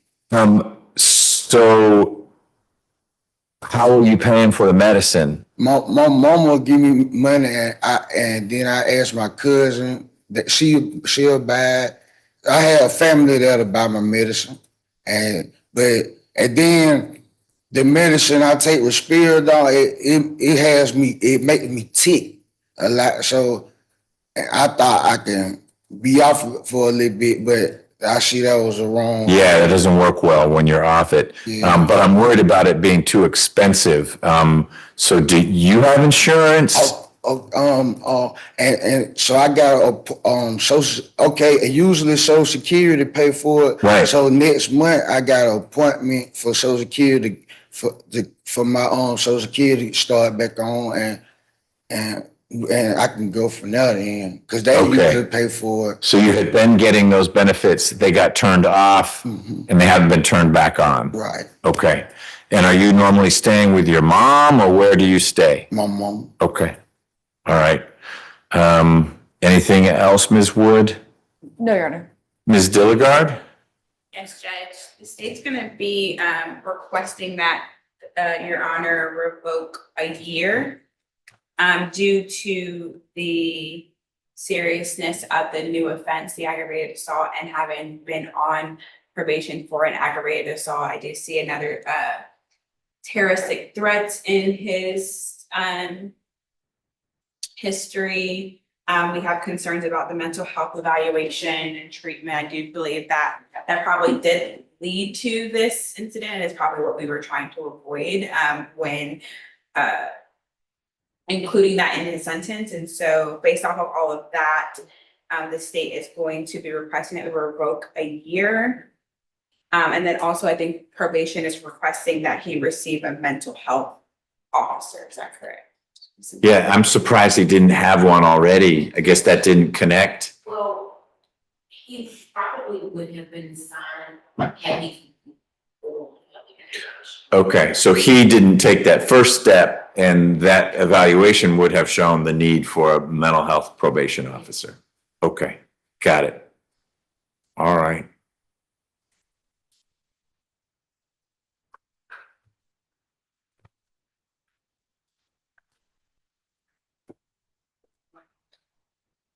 So, Mr. Lloyd, a pretty serious situation. I know you were in jail forever and ever with your first case when you had Mr. Melnick. I just looked it up. It was more than 500 days. And you got out. But you didn't go get that mental health evaluation. I know she just told me to take a picture of my medication and send it to my probation officer. Oh, your probation officer said that? Yeah, the first one I had. Okay. Yeah, so I just did that. Okay. How many probation officers have you had since you got out? I think 3. Okay. Have you been living at the same place or did your mom move ever? She moved to the 600 Greens Fair.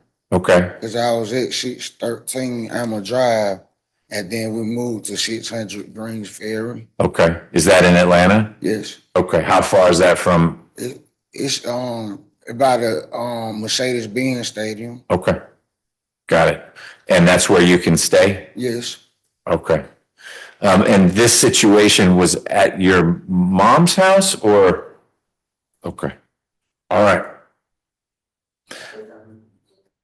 Well, that's really up to Ms. Wood. You may want to talk to Ms. Wood about that. It's a good case, period. Good, meaning getting his SSDI. Okay. Yep. I paid like $5,000 to get a 30-day supply. He has another appointment on the 6th to finalize June the 6th. They had it for May 19th. They let me reschedule. I told the situation was going on. Okay. He suffered from bipolar. No, I remember Mr. Lloyd. We worked a lot on his cases. So, Mr. Lloyd, I do find that you violated the terms and conditions of your probation by getting arrested in this new situation. Pretty scary sounding for your niece and for your sister. I bet they're frustrated because they want to be around you, but they want to be safe around you. I'm sure it's frustrating for you because that's not you that was acting that way. It's because the medication wasn't in place. But that doesn't make it any easier or safer for the people around you. They don't stay with me. Okay, but they want to be able to visit their mom. It's their mom too. And I'm sure it's difficult for your mom. She wants to take care of you, but she wants to have her other kids around and her grandkids. So I need you to take so seriously the responsibility of taking the medications. I appreciate that your mom is working hard on your behalf and got that meeting rescheduled. It's going to have to be rescheduled again. I'm going to revoke 6 months of your probation and then reinstate the balance.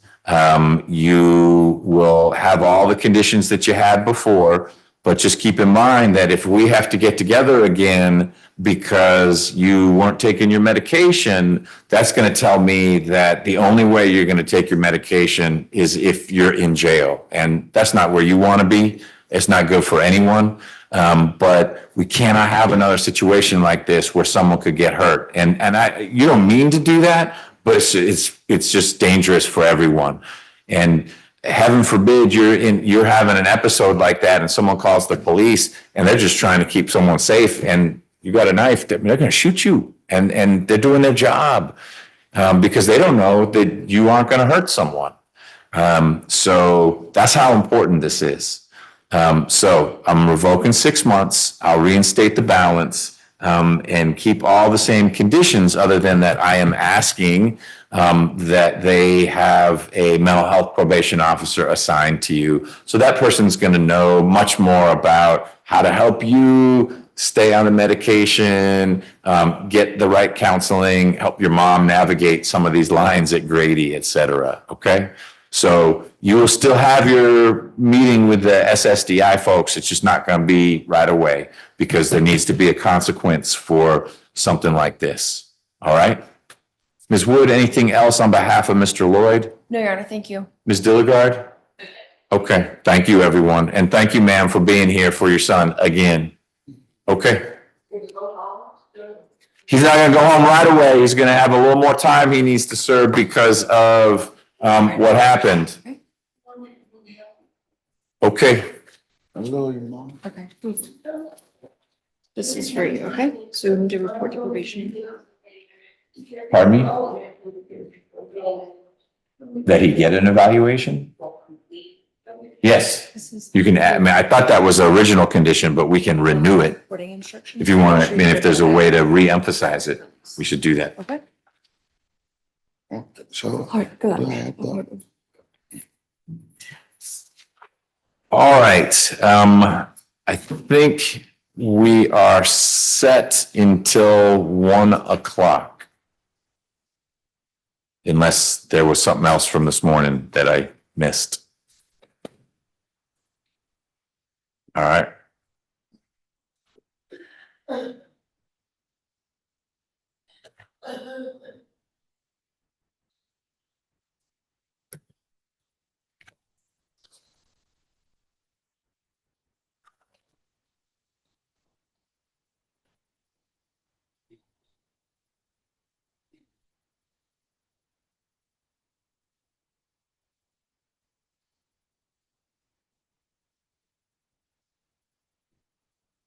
So this afternoon, we still have, I don't know if anyone's in custody. Wade, or some of them have to be in custody based on what we're doing. Wade, Johnson, and we took care of Hassan. Yeah, Carter. Okay. And then this kid's supposed to come in and show us that he did some of the things he was supposed to do. We'll see what happens.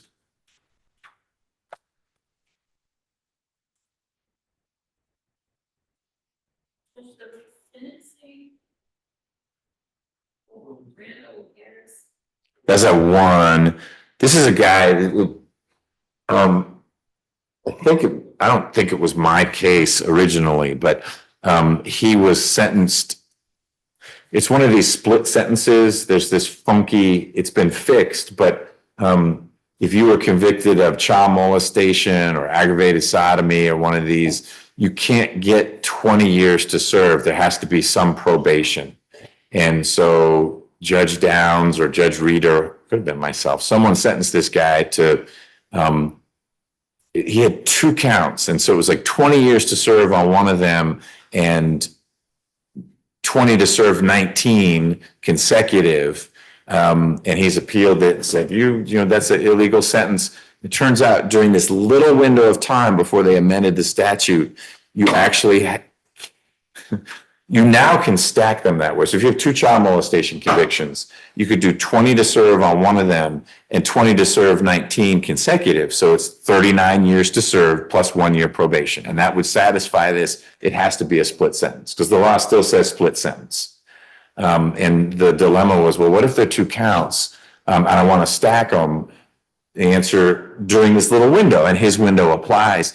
It has to be 20 to do 19 on both counts. I have no idea what that means for probation because I'm going to run them consecutive. He knows what's coming, but it's just going to be 20 to do 19 followed by 20 to do 19, which I guess is technically 38 years, 19 plus 19. And there'll be this 1 year of probation in the middle that I guess the clock starts and stops. I mean, it will run.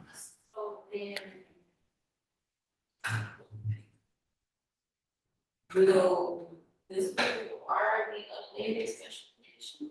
I don't know.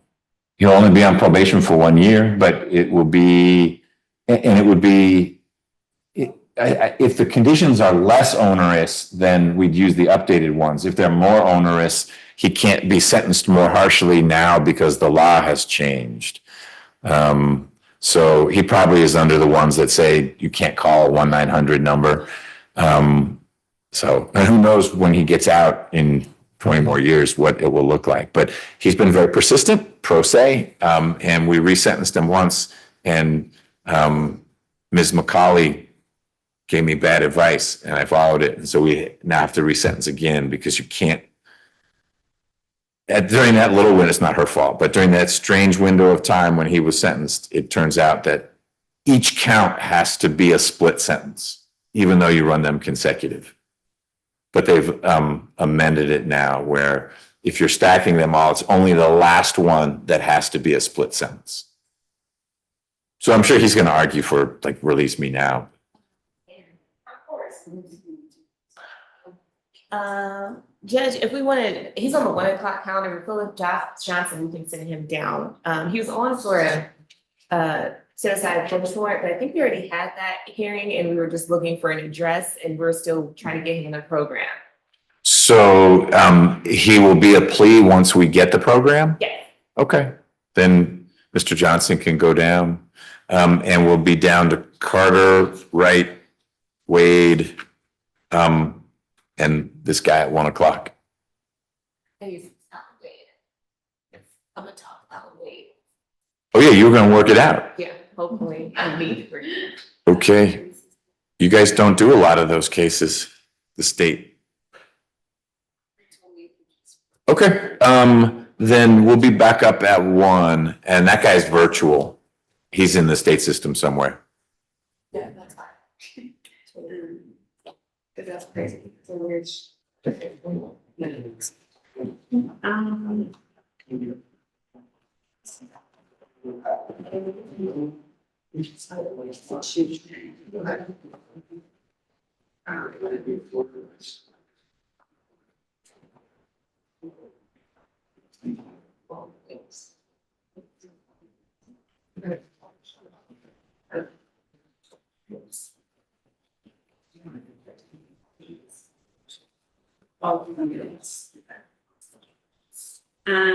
What's it on the days?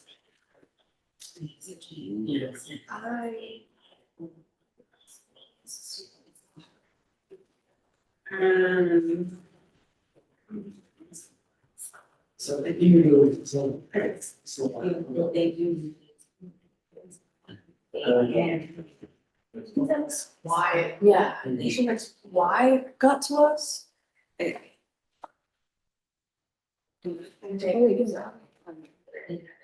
Oh, okay, that's it.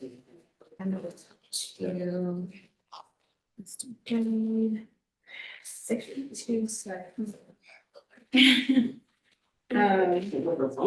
I told her, let me see.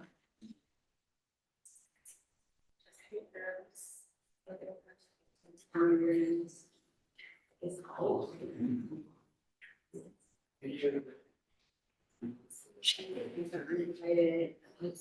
But this actually common. Okay, I'm gonna write that case number down.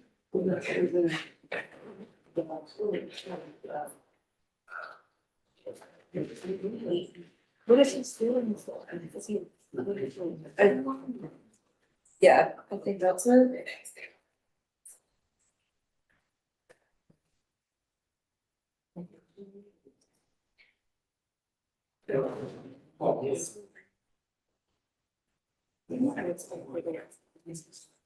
Yeah, yeah. Right.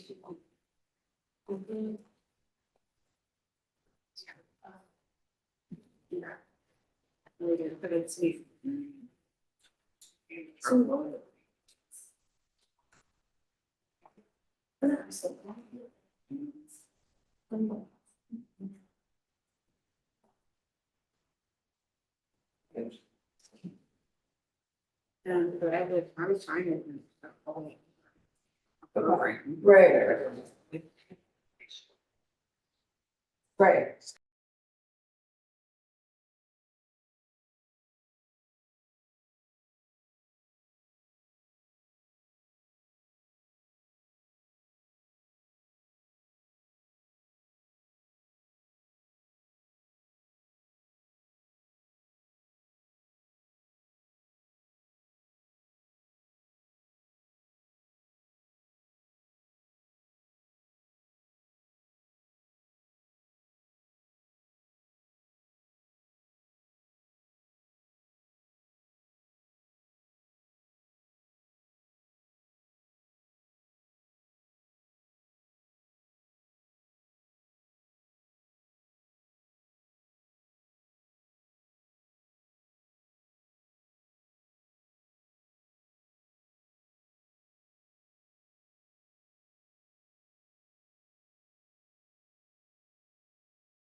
All right.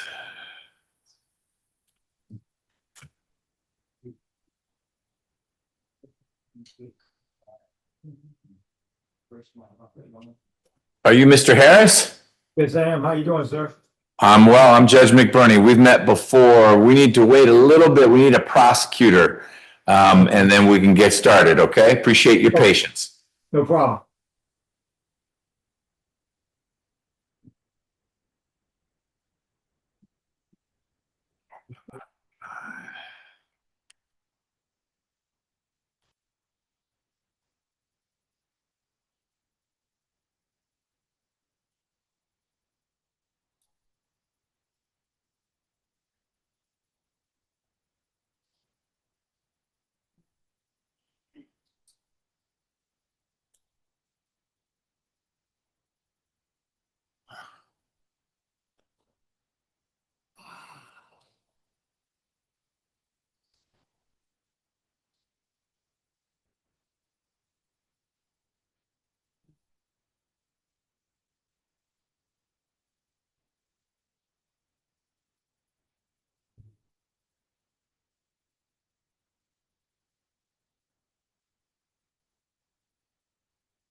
I wonder if Ms. Dilligard thought she didn't need to be here till 1:30. Thank you. Tell her to find her replacement too. Apparently lots of people are shifting around. I heard from a couple judges that they're getting new ADAs. The shift, we're getting, it sounded like the person from Williams, and I think Judge Krause's ADA is maybe then moving into Williams. So there's a little bit of a musical chairs.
Did Ms. Dilligard respond? Yes, she is figuring out, who will report here shortly. Great. It probably should be Ms. Clark. That's what she thinks. Yeah. But she is gonna figure that out for us.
Ms. Dillard on the way.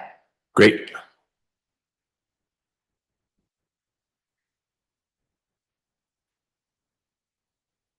Oh, looks like the pro se guy is going out. Well, I heard. Huh.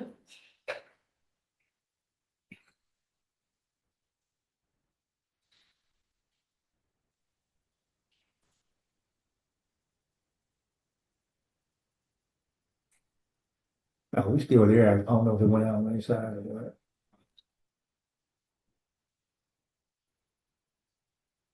We're still here, Mr. Harris. We're waiting on a lawyer who is going to be here any moment.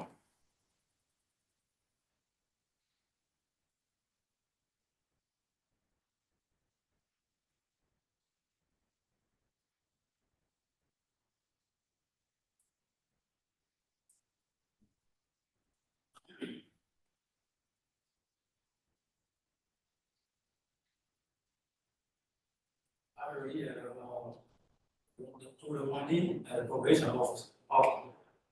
What happened in 1D? I already had a probation offer. He said no. Really? Oh, So the deputy that's on the trial, she was just there. He felt like he didn't have to run the label. So he was on bond for a long time, but then skipped court, and so has been in jail over the past few months. He was on one of Judge Emerson's calendars a few months ago and skipped out, and I guess they found him pretty quickly, so he's in custody now. Huh.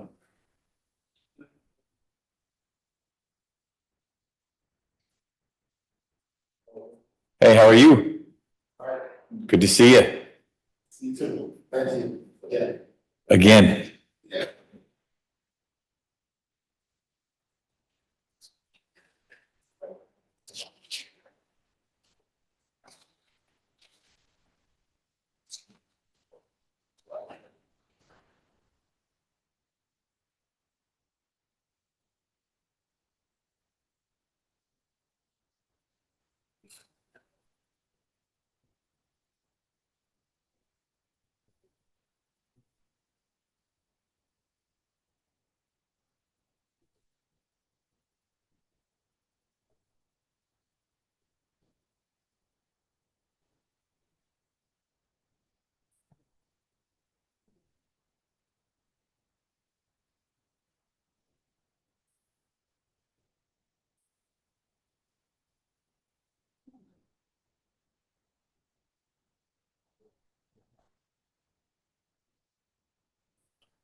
Hello, Ms. Rios. Hey, when Miss Winfrey gets here, we're ready for the plea. Okay. We're waiting on any prosecutor, so we can have a conversation with Mr. Hey, here's one. Hello. Hey there. My apologies. No problem.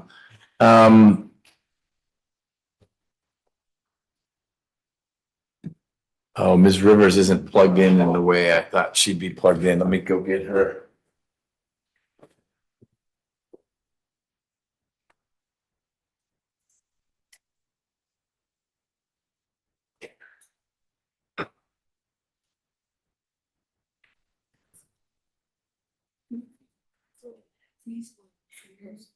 Oh, okay.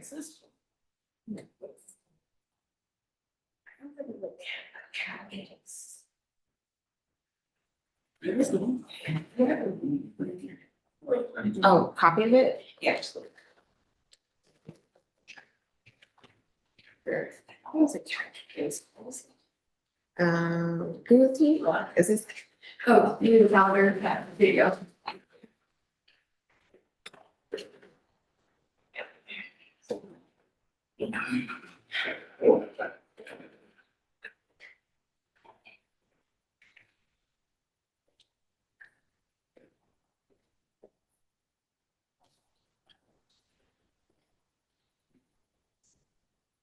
All right, let me know when you're ready. Okay, let's go on the record. This is 06 SC 45519. It is State versus Randall Harris. Mr. Harris is appearing from Dooley State Prison. Appreciate Ms. Willis making him available through the GDC portal. And we have here in court Ms. Dilligard, who is going to handle things for the state. Let me set the table. Mr. Harris was found guilty in January of 2007 of one count of aggravated sexual battery and one count of child molestation. The judge for the trial, Michael Johnson, sentenced Mr. Harris to 20 years to serve on both counts with the sentences to run consecutively. So a 40-year sentence. Mr. Harris filed some paperwork, some motions, post-trial motions after his appeal was unsuccessful and his conviction was affirmed, pointing out that his sentence was inconsistent with the sentencing law in effect at the time, which required there to be a split sentence so that you could not be sentenced to the maximum, which is 20 years for either of those counts. It needed to be, it could be up to 20, but some part of those 20 years had to be probated. So if we fast forward to last year, Mr. Harris joined us virtually, and Ms. McCauley, then of the district attorney's office, filed some pleadings in which she argued that, yes, a split sentence had to be imposed, but one of the two counts could still be the full 20 years. In other words, a sentence of 40 years to serve 39 with 1 year on probation would be a legal, i.e. an appropriate sentence under the law. And that's exactly what I did. So in September of last year, I filed an amended sentence that sentenced Mr. Harris to 20 years to serve on the aggravated sexual battery, to be followed by 20 years to serve 19 with 1 year on probation for the child molestation count. So 39 years to serve, 1 year probation. Mr. Harris, who has become a student of the split sentences law of Georgia, said, "Judge, you still don't have it right," and filed paperwork to that effect. And I have done additional research and have discovered that there is this brief period during which, let me say this, the law now is that the sentence that I imposed in September of last year is a legal sentence. The law now about the split sentences for these sex offenses is that if sentences are stacked, or they're consecutive sentences, it's only the final sentence that has to be a split sentence. But that was not the law in effect at the time Mr. Harris was sentenced. Our Supreme Court has interpreted the statute as it was written back then to mandate a split sentence on every count of conviction, not just the final one if there are consecutive counts. And so I believe that I am required to resentence Mr. Harris once again, and both counts of conviction need to be split sentences. I think that's the legally correct answer. I want to give Mr. Harris an opportunity to argue for whatever sentence he thinks is appropriate, given that framework, i.e. count one has to be a split sentence, and count two, even if I run them consecutively, it has to be a split sentence as well. And I'm happy to hear a legal argument to the contrary, but I'm pretty confident that that's what the case law says. And then I'll hear from Ms. Dilligard as to what she thinks the sentence should look like if we are operating under this admittedly strange and now extinct, but it applies given the date of Mr. Harris's conviction and the date of the allegations, that we have to have consecutive split sentences. Mr. Harris, did I do a okay job summarizing where we are, or are there things you want to add? Explained correctly in respect to the split sentence being on both counts. We have one disagreement, like we already corrected on that, having an amended sentence, what we make the sentencing that was given prior to, and September 30th will be, still be void.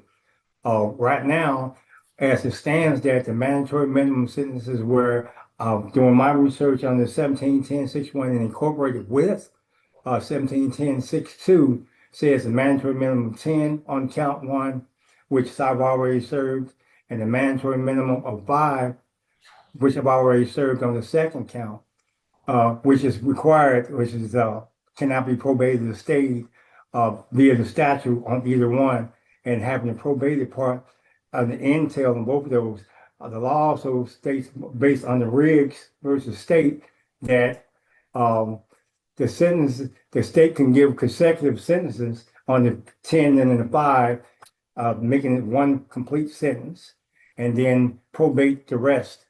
In respect to that, what level the courts decide to do is within their discretion, the probation part.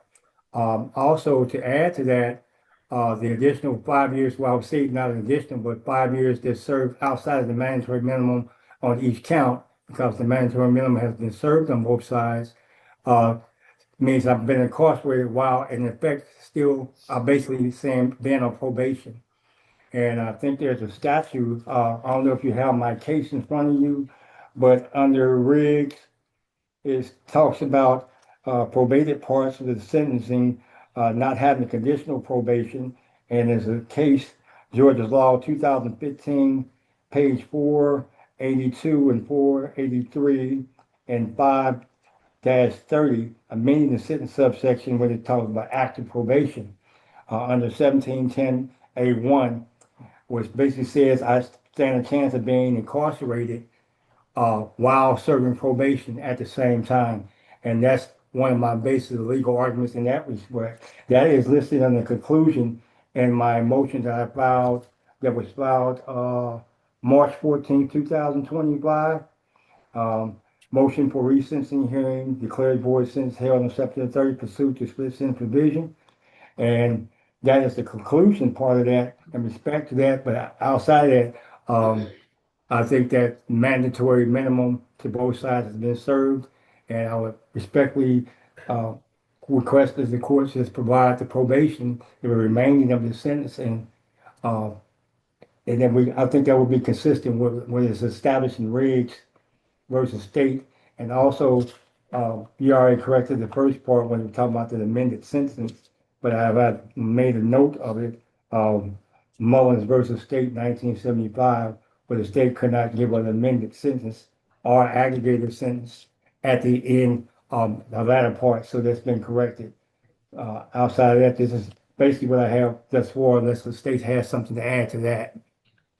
Okay, well, we'll find out.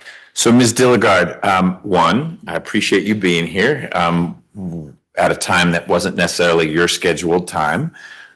Two, all I'm really looking for, excuse me, from the state is if you have a perspective as to whether the sentence should, take a step back. The clear intent of Judge Johnson, who presided over the trial, was that Mr. Harris should have a 40-year sentence. That was an illegal sentence. I don't think Judge Johnson did that intentionally. Mr. Harris brought that to everyone's attention. We thought we fixed it, but it was only a partial remedy. The reality is it needs to be 2 split sentences. And I'm not aware of anything that would suggest we ought to do anything other than hewing as close to Judge Johnson's sentence as possible, which would be 2 consecutive 20 to serve 19s. But I don't want to take from you the opportunity to say, you know, we've been looking at the case and our conviction integrity unit, and we want to do something different.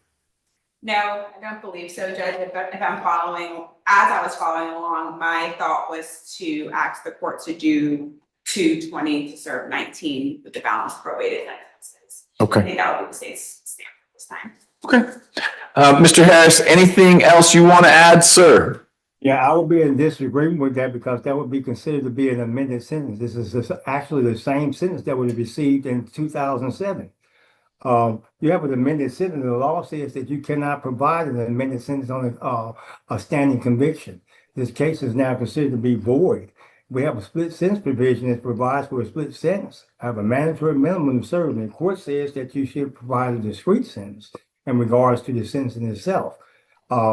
Here we are, the state is doing the same thing as they tried to do before, is try to add an amended sentence.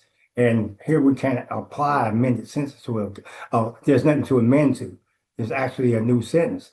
And back in 2006, I was sentenced to 20 years with a mandatory minimum of 10 to serve. 10 years have been served. And then a mandatory minimum of 5 to serve on the second count. That's been served. And amending to the overall sentence, the 4 years is the same sentence that was given prior to. And since it hasn't changed, still a void sentence. And I don't know if you took the opportunity to read Riggs versus State, but it has basically the same type of case. And it explains it in detail in respect to what the law says in the Supreme Court of Georgia's precedents that says that you cannot give an amended sentence. Not only that, you must give a discrete sentence, which is the mandatory minimum for each count. And here we're not getting that. What the court is trying to do is give me a sentence that is the same sentence and adding probation to it. That would be an amended sentence, which cannot happen because this is a void sentence and there's nothing to amend to. I mean, the establishment of the law at that time should have been a split sentence, mandatory minimum, and being that one sentence is in consecutive to another. Also, I brought out the issue of, you have the motion where I talked about the merger issue in respect to that issue, but there's a whole nother legal argument. But there's also a merger issue that is established also within this case. And if the state took the time to look at Briggs is almost identical to my case. I don't know the exact year Riggs came out, but actually the court says that they had to give a discrete sentence on each count. And that's the mandatory minimum that's required by the law. And not to amend to that overall sentence. That's what's happening here. The same thing that's happening last year is the same thing that's happening now, where the state is trying to amend the sentence. And the sentence has not been amended. You have to give me a sentence that will be actually consistent with the law. And that's not what's going on here. Okay, I'm hearing you. I'm looking at your motion from March of this year, but I don't see, I want to make sure I read Riggs, and I'll do that before I take any action. But I don't see Riggs in your motion. Do you have the citation to that, or am I just missing it? Yes, sir. I have it listed at the very beginning of the motion itself. Wait a minute, I'll find a page for you. There's a citation on that, is State versus Riggs. Is May 1st, 2017, case number S16G1166. And the statements that I made in my motion is a verbatim statement from the state itself, which is the Supreme Court of Georgia's own case. What made explains the language of the provision and how it should be enacted and how a sentence should be provided to any sentence that is considered to be void in the state of Georgia. Okay. Give me 1 second. I'm not going to read it while we're all sitting here. I want to make sure I can find it because your citation is a little unorthodox, but I think I may be able to get it anyway. 1166. All right, I found it. Okay. Anything else, Mr. Harris? You've given me a good reading assignment, and I will make sure I look at Riggs before I take any action because I already goofed one time on this. I would like to get it correct second time around so we don't inconvenience you or the state any more than I need to. Anything else? No, just as you said, do a thorough review of this because the split system provision is very clear in its plain language. And it's not something that will be kind of not hard to understand that even though I'm not a lawyer, it speaks plain language of how the sentence should be provided. And what the state is doing in respect to the prosecution is trying to give an amended sentence. And that's something that should not happen. Got it. Okay. Well, Sorry. Nope, you go ahead. Oh, if it possible, could you send me a copy of this proceeding? And then I guess we'll get scheduled for another later date hearing. What would we schedule for what would the later hearing be? I guess you're reading it today. I don't know if you're reading it today for the resentencing or. Oh, you will certainly get a copy of the resentencing. I'll make sure you get that so that you'll have an opportunity. If you think that I made an additional mistake, you are going to be able to file something in connection with that. Okay? Well, my question is the thing is that you're going to re-read, which I haven't resentencing as of yet. What I'm getting at is that are we being resentenced today? The state's recommendation is something that I'm saying I don't want to continue to consistently try to relitigate an issue that's is clear what the law says. Right. So we are doing the resentencing, and Ms. Dilligard has recommended that I sentence you to 2 consecutive split sentences of 20 to serve 19. And you are recommending, it sounds like, that I sentence you to the mandatory minimum, which would be 10 on one plus 5 on the other. Obviously, I have to put some probation in there or it wouldn't be a split sentence. But I'm basically looking at just probation overall in respect to the sentencing as a whole because I've already served 20 years. Right. Well, you'd get credit for all the time you've been in, but what I was taking you to be saying is that on one count, it would be something to serve 10, maybe it's 15 to serve 10, and on the other count, it's something to serve 5, because those are the mandatory minima, and you've already served that time. You've been in custody for a long, long time, and whatever sentence I impose, you should know you will continue to get credit for every day you've served. That can't ever be taken away just because we're doing a resentencing. So all of the time that you've already logged and clocked in is credited to you, whether the sentence I impose is what you're suggesting, which is sort of 15-ish years, or what Ms. Dilligard is suggesting, which is more than that. Okay? Well, I get that, but I'm not quite hearing what's being said. I think when I say mandatory minimum 10 is that what the law says I'm required to serve in prison and the rest probated.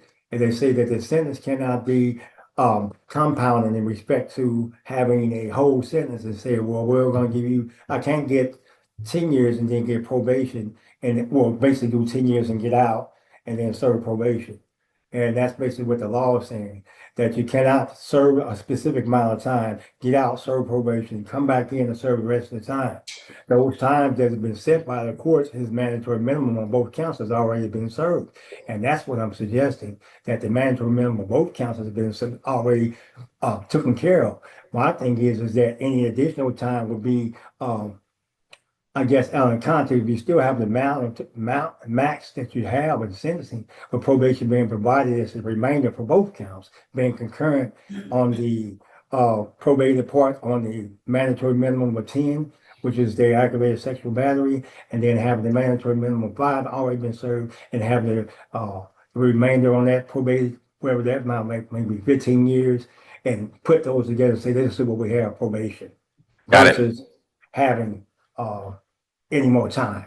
Yep, I understand what your request is. And so I will take that under advisement. I will read Riggs, and whatever I do will be in writing. You'll get a copy of that so that you can proceed accordingly, okay? And thank you. Thank you, sir. As always, I appreciate the work you put into this. Thank you, Ms. Dilligard, for parachuting in on this one. And thank you, Ms. Willis. She may have already had to sign off. Thank you, folks at Dooley, for connecting us with Mr. Harris. You're welcome. Thank you, Right. Judge. Take care. Try to play the game again.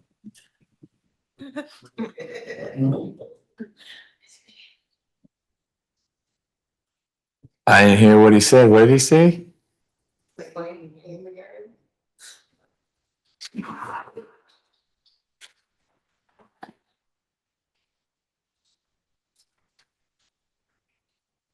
Deputy Gordon, where'd this come from? Did they already leave? The person who brought it to you already left? She'll come later? Okay. All right. Mr. Chang. Mr. Cassels. I think Ms. Dilligard has some good news for you all. Just heard the good news myself. Yes. Okay. Mr. Cassels, the state, after reviewing more about your case and looking into the things that Mr. Chang was challenging about how, I don't remember if it was the stop or the interview or whatnot, I believe, has anything changed, Ms. Dilligard? The state is dismissing the charges against you. So unless Mr. Chang has other things he wants to take up, you are free to go. You don't need to come back unless you want to come say hi at any time. It'll always be good to see you. But you won't be required to come here. It would be purely voluntary on your part. Ms. Dilligard, anything else from the state? Yep, I'm sending over the no cross right now. All right, sounds good. Mr. Chang, it was nice working with you. Apparently you work magic. You should charge your clients more next time. I'll take that into consideration, Your Honor. All right. Thank you, Mr. Delgado. Your Honor, may I be excused? You may. Thank you. Ms. Winfrey, good afternoon. Good afternoon, Judge. My understanding is that the Wade matter is probably going to be a plea? That's correct, Judge. Okay, we'll do that in a sec. I think I have one quick touch I can do. So Johnson, we sent back. That's just, we're waiting for a placement, Ms. Rios? Yes, Your Honor. How do we keep track of him? Should we put him on an inquiry calendar? I think he has final plea in July. 1 second, this is final plea. But I told him if possible, I can bring him back. Sure, or of course, if you sort something out before then, we'll gladly hear from him. Yeah, final plea. So we'll just leave it on that. All right. Plea. Mr. Wright. Hello. Ms. Singleton, Ms. Gordon, we got everyone here. How are we doing? Great. We're doing great. I like to hear that. Hey, we didn't meet last time. I think we met Dad or someone different. How are you? Good. So we were, I think, going to get confirmation that Mr. Wright had enrolled in GED, was plugged in at the At Promise Center. Check. Yes, he's enrolled. I've visited him at least 3 times now. Okay. I've been in the classroom. He's very engaged in the classroom. I think he likes it there. It seems like he does. He has had his evaluation with 180. He started therapy last week. Great. I spoke with the therapist today. She said he's very involved with the sessions. He's very open. He has let them know that there's things that he definitely wants to work on. He's also attended one anger management group class. Spoke with the person over that program. They stated that he's actually the class leader. He is making the other young men feel comfortable enough to start talking about how they feel about their anger issues. He started community service last week. He has completed 3 hours at the program, and he has signed up for the summer camp. So he'll be attending summer camp there and continue with the community service. Wow, that's everything and then some. So what's your favorite subject so far in the GED class? And what's your least favorite subject? Reading. All right. Well, you got to do both those.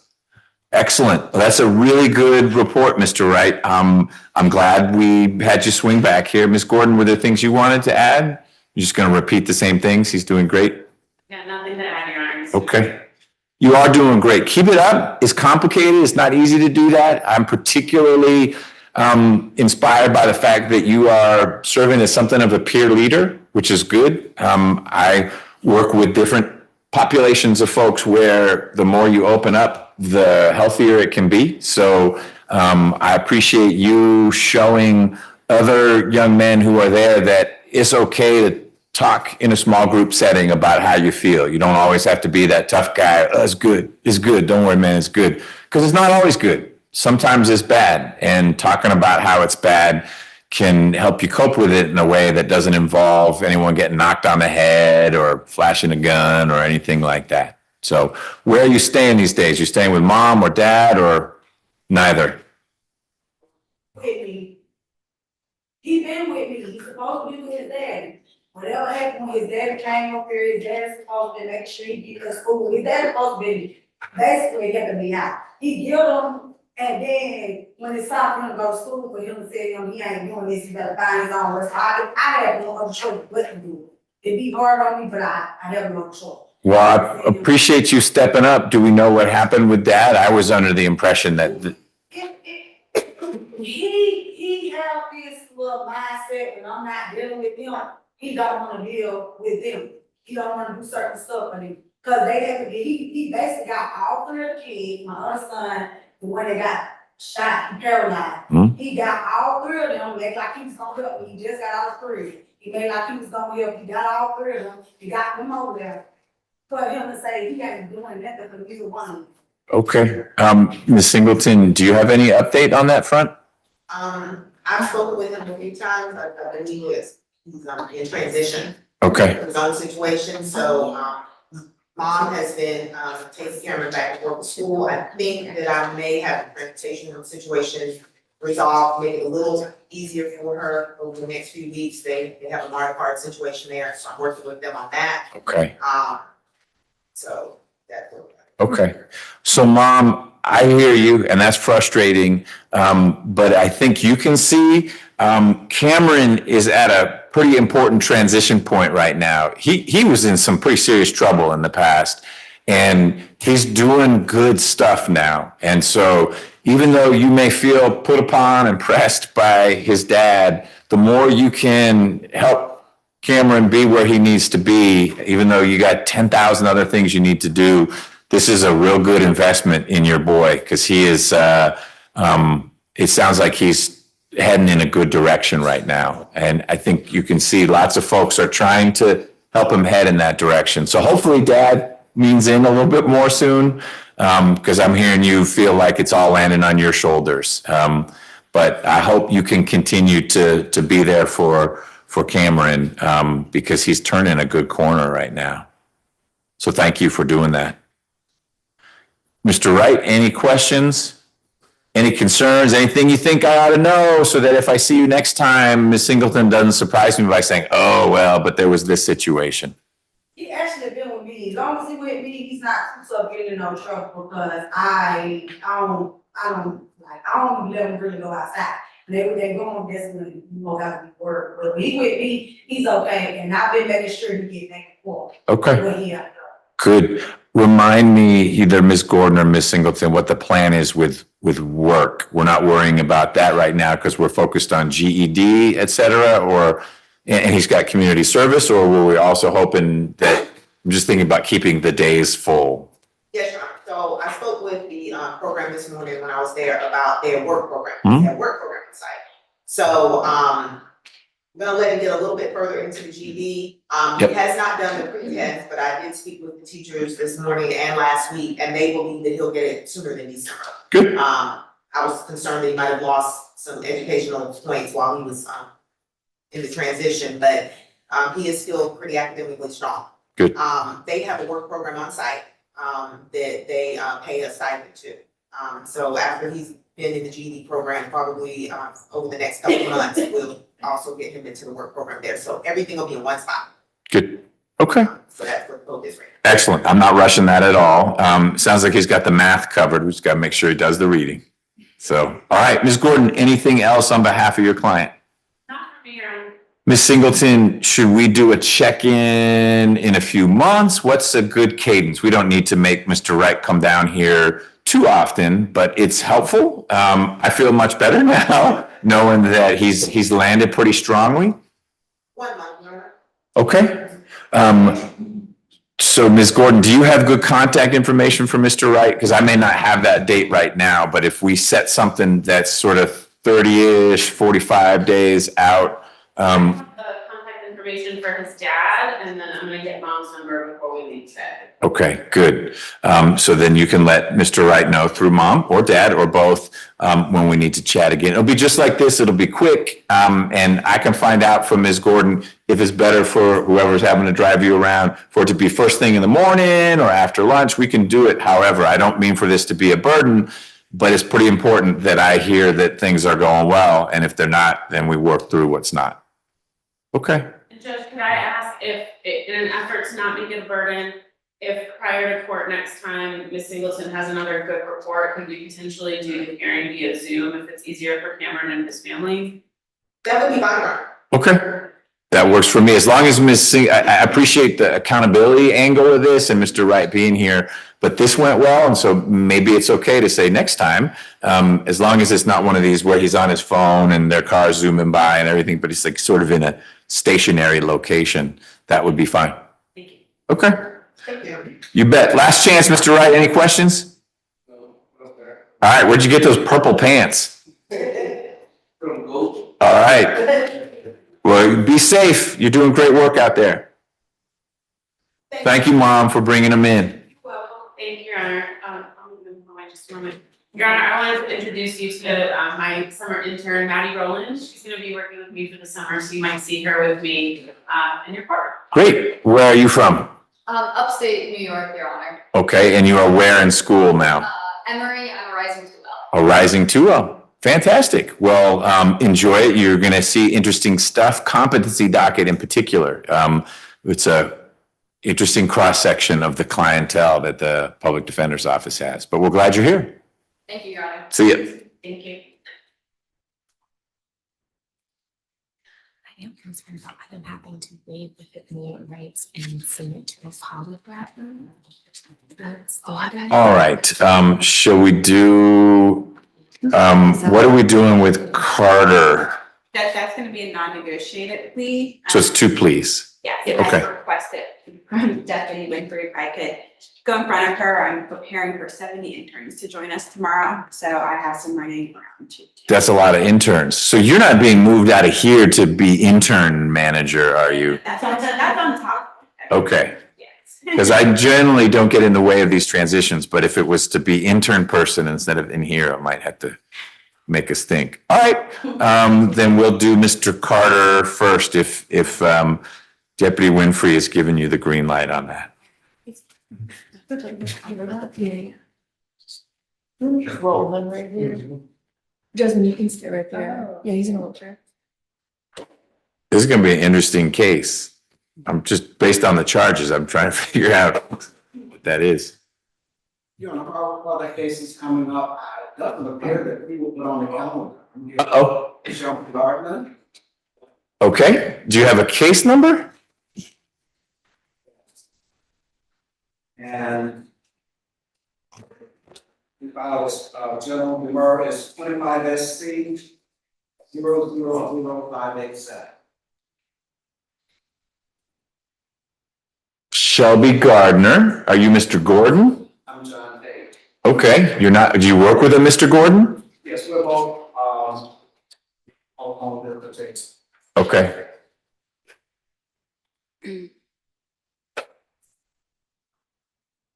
We noted that, the VA was asking us to 2-hour term, we never heard anything, but we thought it better to come in today. Okay, no, I'm glad you're here. I'm looking for Shelby Gardner.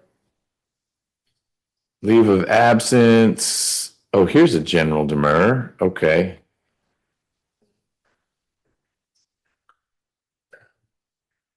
And you're saying that I sent an email, or maybe Ms. Nelson did, asking the state to respond? And there doesn't appear to be a response in the docket. Let me check one other thing. Okay, and you're here because the motion's date was today. Not that there was a calendar published, it's just if there was going to be a motions hearing, it would be today. Right, and since we didn't hear anything from the VA, I thought it better if they just come in and see what things work. Me too. That's what I would do if I were you. Next time you should feel free to call my staff. I would have said, the state needs to respond. If they don't, I need to rule on a general demur. I can rule without the benefit of getting an opposing view. But I do see your general demur and your name on it, as well as Mr. Gordon's name on it. So I will rule on it. It's ripe. And you're welcome if you want to, we already have one defendant out here. And so if there was oral argument you wanted to make, I don't want to preclude you from doing that since you came all the way down here. I think it speaks for itself. And so I can rule on it and. Okay.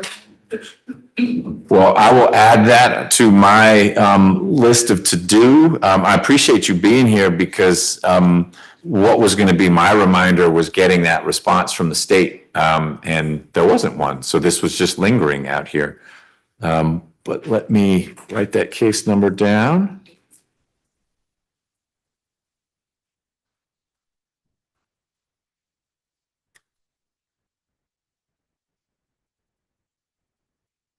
Okay. Well, I appreciate you being here, and you're Ms. Gardner. I appreciate you being here too. I'm sorry that we had you take time out of your day, but you've at least moved this to the top of my list of criminal motions I need to rule on. Thank you. Mr. Tate, anything else? No, yeah. Okay. Thank you both for being here. Judge, would you like me to send a note to the ADA on that case? I'm not sure. You can do whatever you want. There was already a note sent, so I had just forgotten about this one because there wasn't a response. So I'll put it on my list of things to do. I just had my email forwarded to me. It was sent April 21st, and the response, if any, was due May 19th. All right. Mr. Carter, appreciate your patience. You ready to enter a plea? Okay, I'm gonna let you stay right where you are. And just gonna move the screens around here. And Ms. Dilligard, you can stay right there if you want, up to you.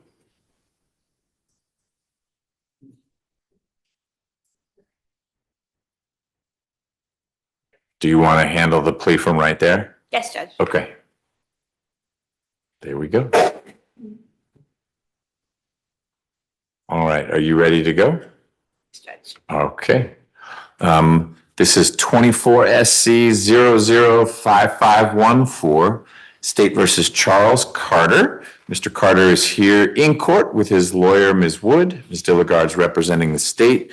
Mr. Carter, good afternoon. I'm okay. How are you doing? Okay. Well, we're glad you're here. Mr. Carter, Ms. Wood told me that you're prepared to enter a plea. I think you said it's a non-negotiated plea? So it's still a plea. Ms. Dilligard's going to put you under oath in a moment and then ask you a bunch of questions about your rights as a criminal defendant. I need you to answer those questions truthfully and completely. I also need you to let me know if you have any questions of your own. Will you do that? Okay.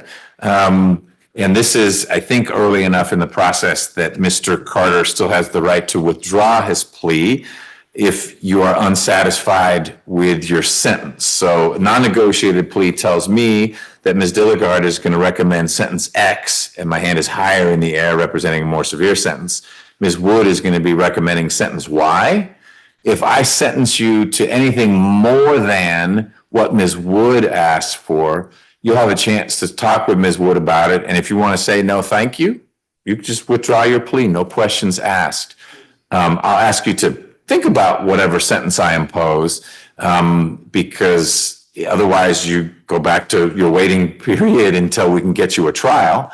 But you will be given that opportunity to think through whether you want to go forward with the plea after you know what the sentence is, or if instead you want to withdraw it. Does that make sense?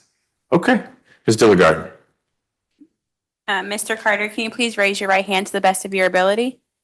Do you swear or affirm that any statements or testimony that you should give in the matter currently before this court shall be the truth, the whole truth, and nothing but the truth? You can lower your hand. Please state your true, correct legal name for the record. Can you please state your true, correct legal name for the record? Mr. Carter, are you at this time taking or under the influence of any medicine, drugs, or alcohol? No, Is there any medication that you normally take that you've not taken today? no. How old are you and how far have you gone in school? I'm 58 years old, finished high school. Where'd you go to high school? Young Elder Pool High School, Where's that? Mobile, Alabama.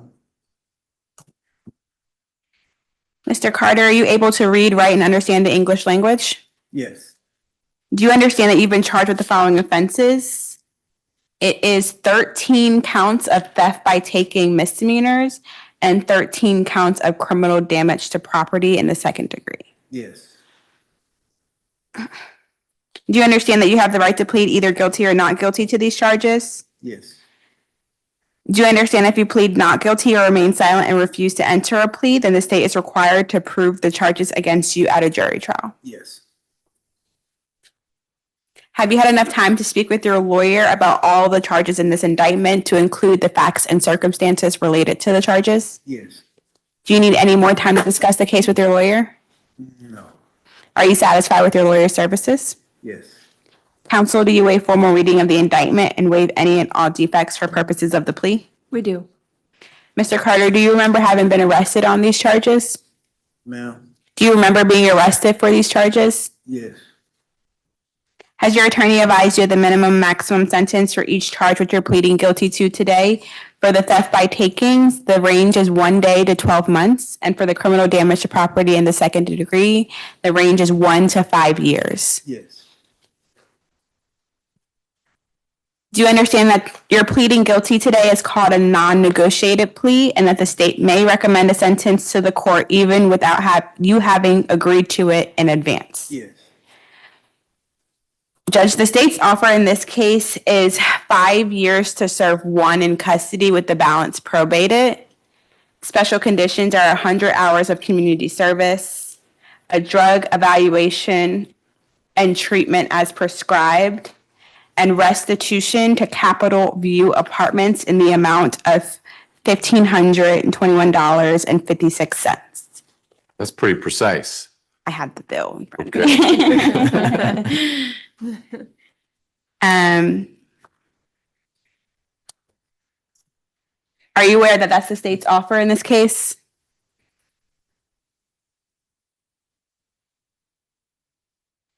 The state's recommending. Do you understand? Yes. Okay.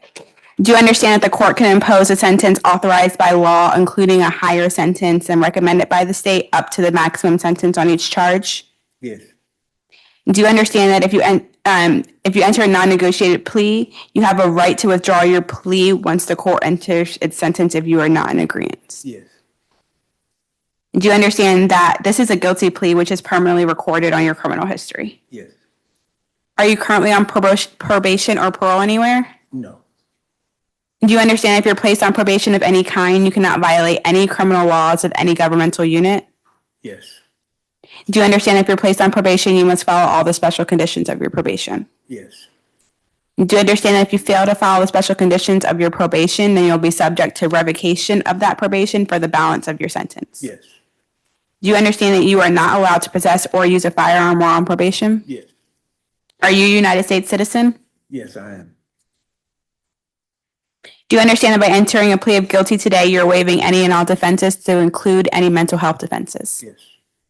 Do you understand that by pleading guilty, you are giving up the following rights: the right to a trial by jury, the right to remain silent, the right to confront witnesses against you, the right to the assistance of counsel, the right to the presumption of innocence, the right to appeal if convicted of these charges at a trial? Yes.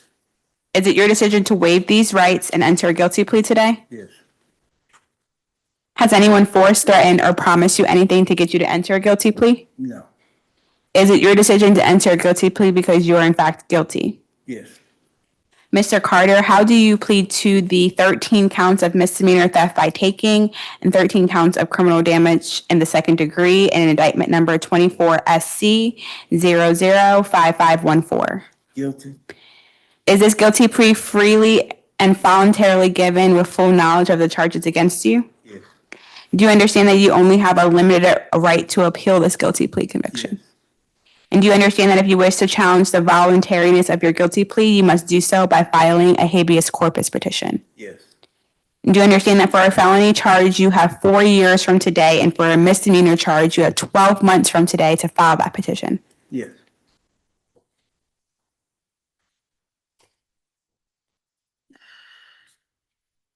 Judge, if this case were to proceed to trial, the state contends that the evidence will show that on July 26th of 2024, officers with APD were dispatched to Capitol View Apartments located at 685 University Avenue in Fulton County due to theft of copper wiring from multiple air conditioning units. Upon arrival, officers met with the leasing manager who was able to provide video footage of the defendant standing next to several different AC units, manipulating them and placing the copper wire into a trash bag. He then returns later in the night with a suitcase to take more wiring. The video captured a clear image of the defendant's face, and officers immediately recognized him to be the defendant, Mr. Carter, due to him being known in the area for this type of activity. Judge, the state is aware of, when we're reviewing his criminal history, my apologies, he has 62 cycles. And this would be his 10th felony conviction.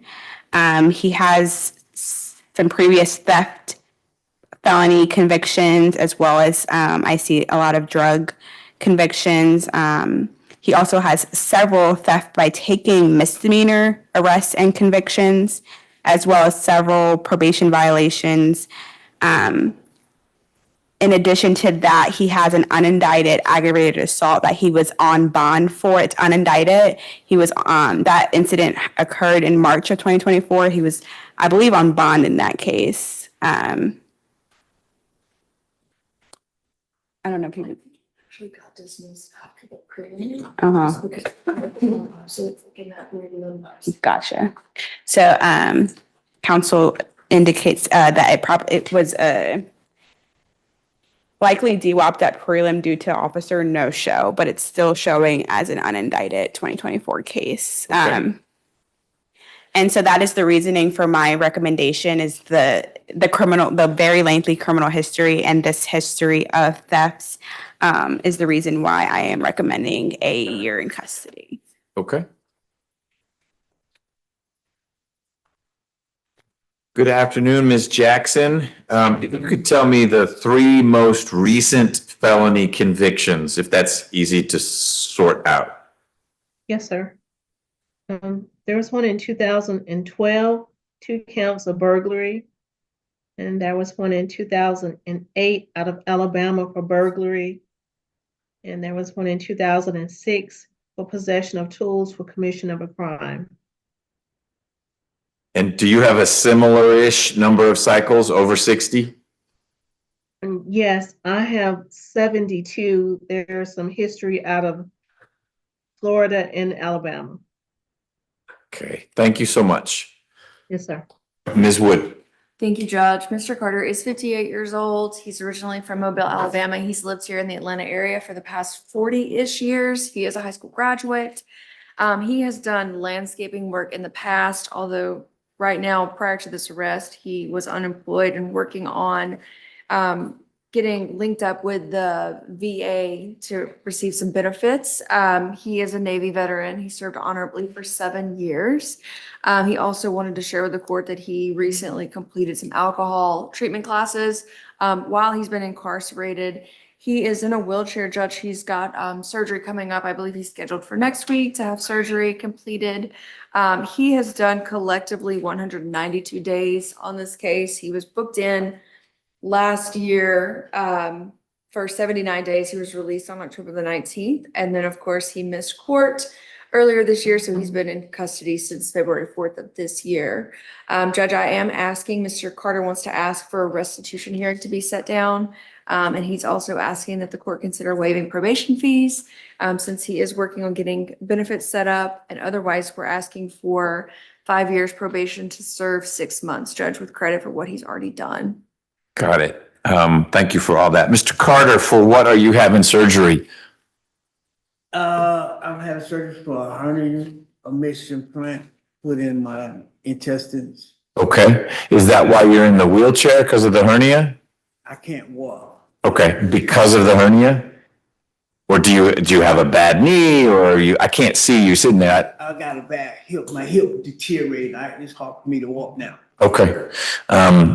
The video, if this were to go to trial and we were to watch the video footage of the person that the state says was you at these air conditioning units, would you have been walking around then, or would you have been in a wheelchair then? Reality, at that time, I was walking, but I could barely walk then. Okay. It's just gotten worse and worse. It's worse and worse. Okay. I can't, it's hard for me to move now. You served in the Navy. Were you domestically based or were you all over the world? I was domestically based. Where? Pensacola, NAS Pensacola, NAS Atlanta, right Connecticut. What was your typical role in those postings? My job, Yeah. I was an AB. A what? I was an ABL. What does that mean? I was a slingshot operator. I was a catapult gear operator. Okay. They have those for land-based takeoffs? Yeah, basically, I was on land base. Basically, I was attached to a carrier. Yeah. Fleet, but I never did do no tours. Okay. But had you been on a carrier, you would have been one of the catapult guys. Yeah, I've been a slingshot operator. Slingshot. Okay. All right. Anything else you want to add? Basically, I want to go home. Tell me where home is. Home here in Atlanta? Yes, yes. Okay. She need to take care of myself. Okay. Do you have a place that you'd go or you're hoping? Yes, I have a place. Who is staying there now? My girlfriend, my daughter, How old is your daughter? she's 31. Okay, so she's an adult, stable person who could keep that household for you. Okay, good to know. Well, Mr. Carter, I appreciate you sharing that with me. I find there's a factual basis for your plea. Doesn't sound like it's a case that would be all that difficult for the state to prove up. I am a little curious about the restitution piece. Ms. Wood, is it just disbelief that it's that much to repair? Or I mean, there's a bill, which is a little different from when we usually have, hey, the lady says her handbag was worth $10,000. And you got to really show us it was a $10,000 handbag. Just ability to pay. Oh, okay. Got it.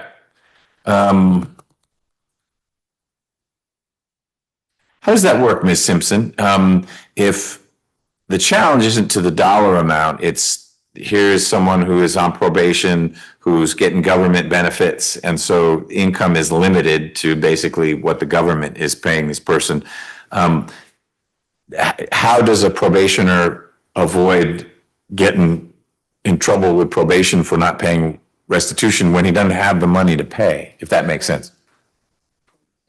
They would need to communicate that strongly with their officer and ask for some options that would help them be able to adhere to that condition without putting themselves in violation. But there is a mechanism for a probationer to say, look, here's my paycheck, or in Mr. Carter's case, it may be, here's my benefits check. You can do the math. Here's where I live. And if you subtract out rent and food, I have $2 left at the end of every month. And so you have one of those two for restitution, but I don't want to be in trouble with probation because all I can, if you look at all the money coming in and going out. The amount that they pay per month or however, because the officer will work with them in regards to how they can manage the payments. Their thing is as long as you're paying, they don't put a time constraint on it. Okay, so You're gonna pay it by this date kind of thing. Their thing is as long as you pay it. if the reality is you can only afford $15 a month in restitution, and probation doesn't disagree with that math, then as long as you're paying the 15, you are meeting the requirement of paying restitution. Even if mathematically there's no way you could pay it all off in the time you're on, you've paid what you could pay while you were on probation. Okay. All right.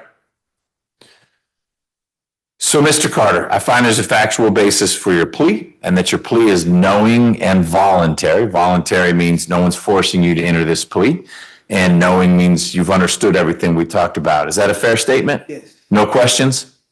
Okay. I'm sentencing you pursuant to the Probation Options Management Act, which means that while you are on probation in your case, if you have a small issue, maybe you fall behind in restitution, you and probation work through that. You don't have to come see me. But if it's more serious, you get arrested for something, that comes back to me. Yeah. Ms. Wood, can someone in my office sign the indictment on your behalf? Yes. Ms. Dilligard? Yes, Judge. And Mr. Carter, is it okay if we electronically sign your name to the indictment indicating your guilty plea? All right, we'll do that. So, Mr. Carter, you have led a long life, mostly a healthy life. Sounds like your hip's giving you some trouble now, but it has been very busy, especially on the criminal history side. 72 cycles tells me you could use some help, whether it's getting alcohol treatment or drug treatment or something, because that's just not what someone who's trying to stay out of trouble does. That's a mountain of arrests, whether they're here or in Alabama. And I get it. You're not out there putting a gun to someone's head and hurting little kids. But it is still something that someone of your age and wisdom knew decades ago, hey, you need to knock it off. And you didn't. I'm willing to take some outpatient classes once I get out through my probation to, to help me. But I have, got myself together, but continue keeping myself together. I will go to classes and get me a mentor as far along in life. Good. Keep myself clean. I think you going to something like drug court or some classes would be great. That's not what was put in front of me. So I'm not going to require the drug court part, but you will be getting that drug and alcohol abuse evaluation. And then any treatment they recommend, whether that means going to some AA classes or counseling that you find, we'll do that. So what I'm going to do, Mr. Carter, is first of all, let you know you get credit for every day you've been in, which is 192 is my math. And I am sentencing you on counts 1 through 13 to 12 months to serve. Those will run concurrently with each other. And then on counts 14 through 26, 5 years to serve 1 year with the balance on probation. Those will run concurrently, meaning at the same time with each other, as well as counts 1 through 13. So really what your sentence is, even though it's 26 different counts, is 5 years to serve 1 year, over half of which you've already done, with the balance on probation. Special condition of probation number 1, the most important one, is that you submit to a drug and alcohol abuse evaluation, so that if a medical professional thinks you'd benefit from some treatment, then part 2 is you pursue whatever treatment is recommended. So if that doctor says, you know what, you need to go to 4 group classes a month, 1 a week, that becomes part of your probation, that you're knocking one of those out each week. I will also require you to complete 50 hours of community service. I didn't have an issue with 100, but just given that you may be recovering from your surgery or whatnot, will lessen the community service a little bit. And Ms. Wood, I want to circle back with the probation. If it is ability to pay, I feel like probation manages that based on what I heard from Ms. Simpson. We can set it down for a restitution hearing, but it doesn't sound like the pushback is the dollar amount. It's the judge. Everyone needs to be realistic that Mr. Carter, who's going to be getting government benefits, most likely will have a fairly limited ability to pay down. It's not a huge amount of restitution, but money doesn't grow on trees. Yes, Judge. And I wasn't fully aware, so that's fine with me. Okay, then I am going to impose the restitution of $1,521.56 payable to the Capitol View Apartments here in Atlanta. You actually don't pay anything directly to them, Mr. Carter. You'd pay restitution as you get it. They don't just suddenly grab it out of your first benefits check. As you are able to pay, you'll pay it to probation and they'll get it to the Capitol View Apartments personnel. I will waive your probation supervision fees for the first 3 months. And for every additional month that you can certify that you're getting government benefits. If you're getting SSDI or veterans benefits, then you will not need to be paying the probation supervision fees. Did you want to stay away from Capitol View Apartments? That's not where you'd be staying? No. Okay, you'll need to stay away from the Capitol View Apartments, and that's it for conditions of probation. So, Mr. Carter, I've sentenced you to a little less than what the state said, mostly because of the community service, certainly more than what your lawyer asked for. But I think we are in sort of the zone of this is what things are looking like, no matter how you slice it. Why don't you and Ms. Wood talk a little bit about whether you want to go forward, or like I promised you, if you want to say, no, Judge, I'm going to sit tight. And then when we are able, it'll probably be later this summer, we could get you in here for a trial. So you two should talk for a moment, and then you'll let me know what it is you want to do. Thank you, Judge. Thank you.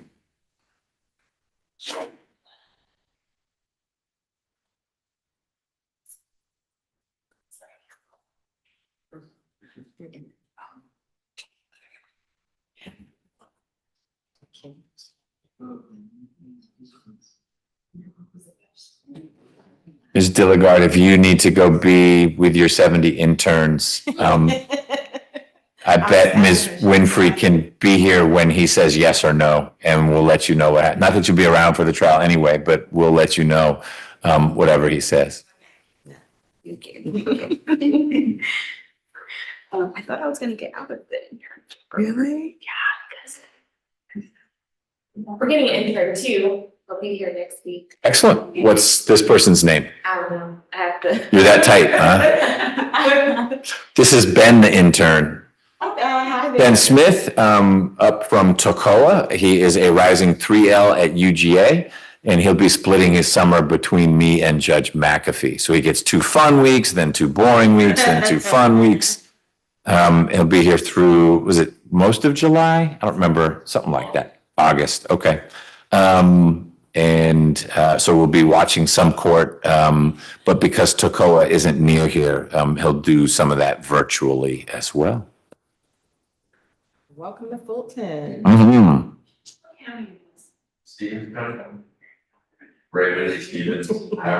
It's the Mountain Judicial Circuit. It's beautiful space. Probably more meth cases than we get down here. Continuing to do great at all of this. Trying to, yeah. 70 is a lot. It's a lot. For drug court? Yes. Okay. I'll be online.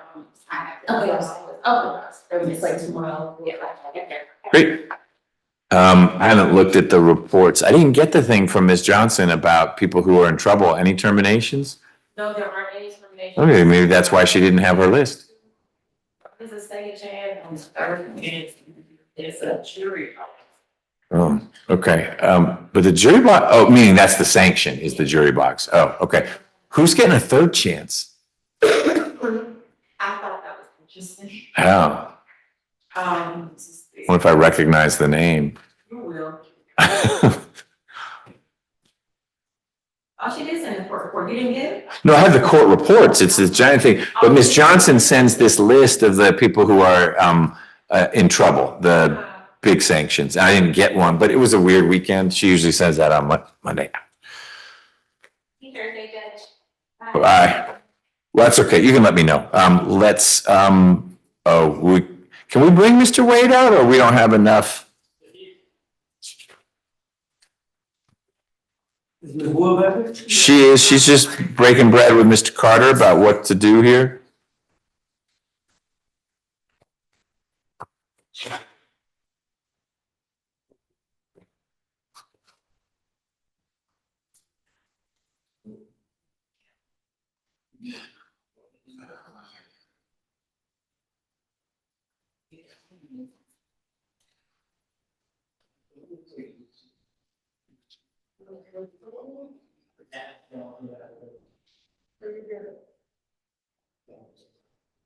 Oh, Mr. Hale.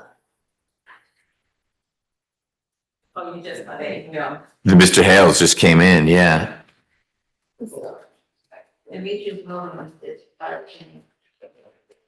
He's a third chance, but he's going straight to residential. Okay, that's why we would do it. Yeah, I do recognize that name. He's the one whose dad is in prison, but is running the rooming house for him. Wow, that's impressive.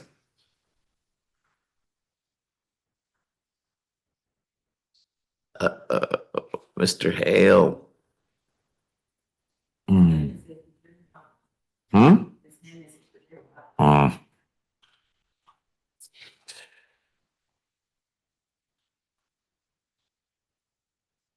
Ms. Wood, I didn't mean to keep you waiting around. Is Mr. Carter still thinking? You're talking? He's gonna stick with it. Okay. All right. Should we bring him out and close the loop, or no, don't bring him out? Okay. Well, we'll pivot to Mr. Wade. Hello, Mr. Wade. Hello, sir. I'm Judge McBurney, and Ms. Rios tells me that you are prepared to enter a plea in your case. Is that correct? Correct. Okay. Ms. Winfrey, I'm going to ask you to sit at the witness stand so that Mr. Wade doesn't break his neck looking back and forth. Yes. We did it differently with Ms. Dilligard only because Mr. Carter was staying there.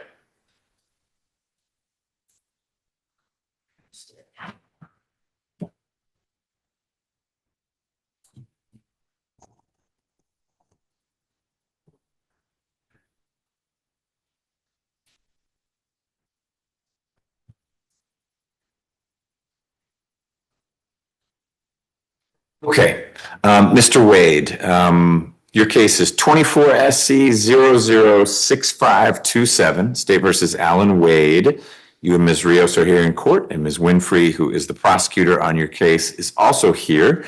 She's going to put you under oath in just a moment and then ask you a slew of questions.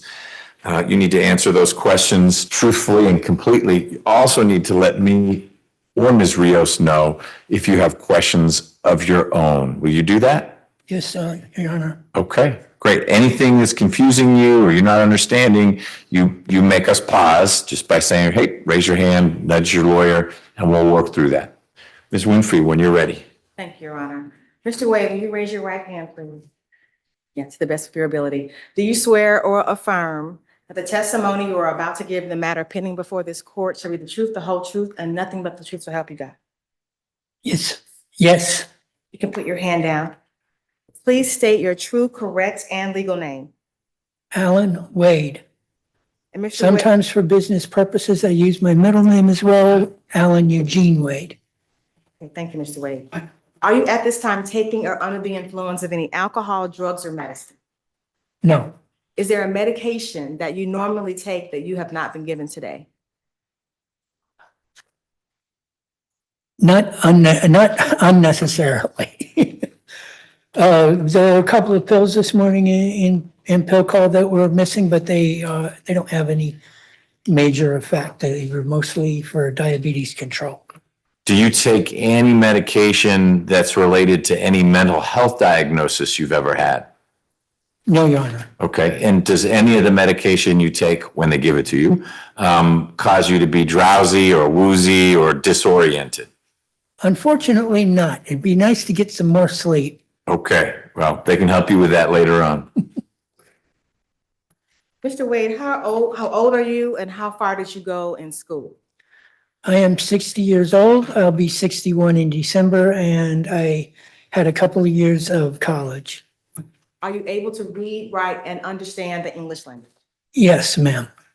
And do you understand that you are charged with the following offenses in indictment number 24 SC 006527? That is 4 counts of use of a computer service to seduce, solicit, lure, or entice a child to commit an illegal act. 8 counts of obscene internet contact with a child, and 2 counts of criminal attempt to commit a felony. Do you understand you're charged with those offenses? Yes, ma'am. And do you understand that you have a right to plead either guilty or not guilty to these charges? And if you plead not guilty or remain silent, you may receive a jury trial. I understand, ma'am. And have you had an opportunity to review the indictment with your attorney? Yes, ma'am. And have you had enough time to speak with your attorney, Ms. Rios, about all of the facts and circumstances known to you regarding the charges in the indictment, including any potential defenses? Yes, ma'am. And do you need more time to speak with your lawyer about this case? No, ma'am. Are you satisfied with her services? With Ms. Rios' services, yes. Okay. Counsel, do you waive formal reading of the indictment? Yes. Do you waive any and all defects with respect to this indictment? Yes. Mr. Wade, has your attorney advised you of the minimum and maximum sentence for each charge you are pleading to today? Yes, ma'am. Okay. For purposes of the record, I just want to review that. Counts 1, 2, 3, and 4, use of a computer service to seduce, solicit, lure, or entice a child to commit an illegal act, carry a minimum of 1 year, maximum of 20 years in confinement. Counts 5 through 12, each count carries a minimum of 1 year with a maximum of 10 years in confinement. And counts 13 and 14 carry a minimum sentence of 1 year and a maximum of 10 years in confinement. Do you understand those minimum and maximum sentences? Yes, ma'am. Okay. Do you understand that neither the court? Pause for a second. I'm starting to have a little trouble standing up, probably because of the stress. Is there any way for a stool to be brought? Better yet, we're gonna move you over to council table. You can sit in one of those chairs. So thank you for flagging that. We don't need you falling over, although we got Deputy Gordon here. I'm sure you can. He tries.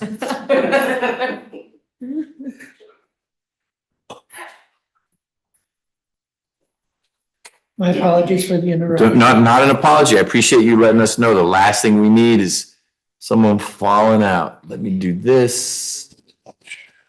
There we go. Can you hear me clearly? Yep, the microphone's right in front of you. So as long as you use your outside voice, we're good to go.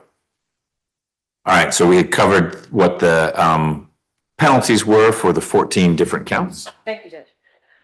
Mr. Wade, do you understand that neither the court nor the district attorney's office has anything to do with parole or the Department of Corrections or boards of pardons and paroles, and no one can guarantee you parole? I understand this. And do you understand that if you are sentenced as a recidivist, you will serve the entire prison portion of that sentence imposed without the possibility of parole, and that this is true regardless of any advice given to you by your attorney or anyone else? Yes, ma'am. And do you understand that this is a negotiated plea of guilty, which means that the state will make a joint recommendation along with your counsel of a sentence for the court to consider? But the court does not have to accept that recommendation. The court can sentence you to the maximum on each charge and can run those sentences consecutively, which means one after the other. I understand, yes. Do you understand that this is a guilty plea which is permanently recorded on your criminal history? Yes. And do you understand that this plea may be used to enhance sentencing on other convictions in this jurisdiction, as well as in other jurisdictions to include federal courts? Yes, ma'am. And do you understand that if you are placed on probation of any kind, you cannot violate any criminal laws of any governmental unit or any special conditions of probation without being subject to revocation for the balance of the sentence? Yes, ma'am. And do you understand that you are not allowed to possess or use a firearm while on probation? Yes, ma'am. And do you understand that you are pleading guilty to a crime against a minor as defined by state law, which will require you to register as a sex offender? Yes, ma'am. And do you understand that if you are not a United States citizen, a guilty plea conviction will affect your immigration status and will result in deportation, just like a conviction at trial would? This is true regardless of any advice given to you by your attorney or anyone else. Yes, ma'am. And do you understand that there may be other adverse or unfavorable consequences as a result of this guilty plea conviction, just as there would be from a conviction following a trial? For example, your guilty plea may affect the right to vote, the right to hold public office, the right to serve on a jury, the right to obtain a passport, the right to receive, possess, or transport a firearm, or the ability to obtain employment. Yes, ma'am. And do you understand that by pleading guilty to a felony, if you use, receive, possess, or transport a firearm, you will be guilty of a felony which may carry a sentence from 1 to 15 years in prison? Yes, ma'am. And do you understand that you waive any and all defenses, including any mental health defenses, by entering your plea of guilty? Yes, ma'am. And do you understand that if you went to trial, you would have the right to a trial by jury, the right to see, hear, and confront witnesses called to testify against you, and the right to testify or remain silent and not incriminate yourself? Yes, ma'am. And do you understand that by pleading guilty, you're giving up the following rights: the right to a trial by jury, the right to remain silent and not incriminate yourself, the right to confront witnesses against you, the right to the assistance of counsel hired by you or to court-appointed counsel if you cannot afford an attorney at the trial of your case, the right to the presumption of innocence, the right to testify on your own behalf and to present other evidence, the right to subpoena witnesses and to compel the production of evidence, the right to have the charges against you proved beyond a reasonable doubt, the right to appeal if convicted of these charges after a trial. Do you understand, Mr. Wade, you're giving up all of these rights? Yes, ma'am. And has anyone forced, threatened, or promised you anything to get you to enter your plea of guilty? No. So is it your decision to waive these rights and enter your plea of guilty because you are in fact guilty? Yes, ma'am. So how do you plead to the charges in indictment number 24 SC 006527? Guilty. And do you understand, is this guilty plea freely and voluntarily given with the full knowledge of the charges against you? Yes, ma'am. And do you understand that you may only have a limited right to appeal this guilty plea conviction? Yes, ma'am. Do you understand that you have 30 days from the date the sentence is entered to file a direct appeal? Yes, ma'am. And do you also understand that you have 4 years from today for all these felony offenses in the indictment to file what's called a habeas corpus petition? You have 12 months from today to file a habeas corpus petition challenging the constitutionality of your plea. Repeat the last portion. Absolutely, I was kind of fumbling. Do you understand that you have 4 years from today to file what's called a habeas corpus petition challenging the constitutionality of your guilty plea? Yes, ma'am. Your Honor, had the case gone to trial, the state would have proven that beyond a reasonable doubt that on November 9th, 2023, Roswell Police Department initiated an online undercover chat investigation into an incest chat room. While in the chat room, officers were directly contacted by the defendant, Mr. Wade, under a username M58SEEKSDAU. Mr. Wade, during that time, initiated a contact regarding meeting up with a mother who had a 9-year-old boy and a 6-year-old girl. The defendant asked the undercover officer if she had experience with incest. The defendant further stated that if he had a daughter, he would want to be with her. The detective, who was the undercover officer, responded by stating that she had kids, and then the accused, the defendant, informed the detective that he would like to meet her children. When asked by the detective which children he would like to be with, the defendant stated, Mr. Wade stated that he wanted to be with the 6-year-old girl but he would not reject the 9-year-old boy. Then on November 12th of 2023, the conversation moved to a secure encrypted app or chat app where the accused operated under the username M58Seeks_daughter. The accused then sent an image of his face to the undercover officer through that app. Facial recognition software was then used along with the image, and a social media profile for Alan Wade was located.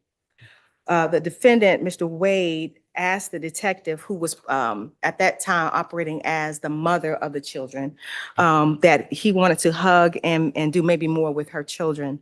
When the detective rejected the advance, the defendant said that he would be most interested in being with the daughter. He then sent a nude image of himself with a exposed penis and wrote the following: "This picture is a little old. I have lost about 50 pounds since then. Still have a teddy bear belly, cock about half mast. Still have not been able to post a photo I get nervous and focused on the picture. As you can see, while the cock is fairly nice, it won't be too big for a young partner, end quote. Later that day, the defendant volunteered to babysit the children. The accused defendant explained that the detective wouldn't be allowed to watch the children, and he and the children would do and have various games. When told no by the undercover officer or the detective, the defendant stated that he would not have the 6-year-old daughter assist him in performing oral sex on the 9-year-old boy, and then stated that, of course, he would lay them side by side and go back and forth between the two of them. Then on November the 15th of 2023, an arrangement was devised where he would meet up with the undercover officer to meet the children at 10 a.m. He provided his bus route and his details. He would take the bus to North Avenue Station, take the train to North Springs, take 141 to Mansell Park Road and 142 to that intersection. The defendant initially stated he would want to first come up and meet without expecting anything sexual. And in exchange for that, he would give and bring the kids marijuana. In the morning of November 15th of 2023, the defendant sent another message stating that he thought it would be better to meet without the kids because there was a risk that the meeting would be a sting operation. The accused then provided his phone number to the detectives. When the detectives received that phone number using law enforcement database tools, it returned to Alan Wade. At that point, the officers obtained all of his biographical information, and law enforcement officers were able to determine that he was already a sex offender, having been convicted in 2003 federally under using a facility or means of interstate commerce to entice a child to engage in sexual activity. And in that case, the defendant, they desired to travel and meet up with a 2-year-old girl for the purpose of sexual intercourse. After providing those travel updates, the defendant eventually backed out for fear that he would be arrested, thinking it may be an undercover operation. And so then conversations ceased. Then again, on November 20th of 2023, the defendant reached back out to the undercover detective in that same incest chat room that they originally met, and the chat continued. The chat remained active on nearly a daily basis between November 20th of 2023 to January 23rd of 2024. And over the course of that chat, the defendant expressed interest in having oral sex with both and oral sex and vaginal intercourse with both children several times. He sent artificial intelligence generated child sexual abuse material and had direct internet contact with the purported 9-year-old child named Trevor. Meaning somehow the detective operated as the 9-year-old virtually as opposed to the mom. Correct. And so on December 6th of 2023, that undercover detective operating as the purported 9-year-old talked with the defendant, who set up a session or on a secure chat app for him to speak with the purported 9-year-old. And it was during that conversation that the defendant direct messaged the purported child and told the child that he can call him Ted for teddy bear, and that they would have some private time and he would want to read a story initially. Then the messages continued where the defendant told the purported child that he wanted to play games with him. They could do private stuff. He stated, I do want to know what would make you happy so we could do it. Friends make each other happy. He then sent a frontal image of himself nude with his genitals exposed to this child, and said, this is me about a year ago. The belly is smaller now. Then January 2nd of 2024, the accused sent the purported child messages about, does your dick get stiff? And things of that nature. Then again, on January 5th, 2024, he sends a message and asks if he'd like to engage in sexual intercourse with one of the AI generated child depicted in the photo that he sent to the child. Again, on January 6, 2024 and January 11th of 2024, the defendant sent Trevor a message asking if he masturbated to the images that the accused had sent him.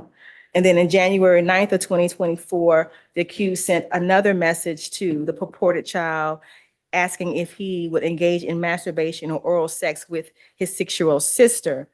On January 11th of 2024, the accused sent the purported child again a message asking if he'd like to engage in sexual intercourse with his 6-year-old sister. Again on January 15th and again on January 19th, where similar messages were sent. Ultimately, on January 23rd of 2024, the defendant sent a message to the undercover officer asking to meet up with the undercover officer to meet with the children. Plans were made where around 1:48 that day, the defendant stated he was on his way and he would be using the MARTA, where the accused informed the UC where he would meet he would leave the Shell station at 6185 Wynwood Parkway in Fulton County, and in which the UC would offer to pick him up at that location. Officers did arrive at that location in Fulton County, made contact with the defendant, and he was arrested. The recommendation, well, first of all, the defendant's criminal history is one felony conviction, which is the federal conviction that I mentioned in this case, which was use of a facility or means of interstate commerce to entice a child to engage in sexual activity. That conviction was in 2003. That is a United States District Court of Atlanta, of Georgia, Northern District. The recommendation in this case, based upon the fact that the other case was very, very, very similar to this one. It was another undercover operation, thoughts to go and have sex with a 2-year-old child at that time. The state recommends as to count 1, 20 years to serve 10 years in confinement with the balance on probation. Count 2, 3, 4, the same sentence. Count 5, 10 years to serve 8 years with the balance on probation. That is for counts 5, 6, 7, 8, 9, 10, 11, 12. And then counts 13 and 14, 10 years to serve 9 years with the balance on probation. For those two counts, we do require a split sentence. We ask the court for special conditions in this case of probation. The defendant has signed a sex offender special conditions of probation document that I have in my hand, signed today. Also, there is a Department of Community Supervision restrictions for computer use that he has signed today that we would tender to the court, and also the Department of Community Supervision mandatory submission to polygraph as a condition or special condition of probation.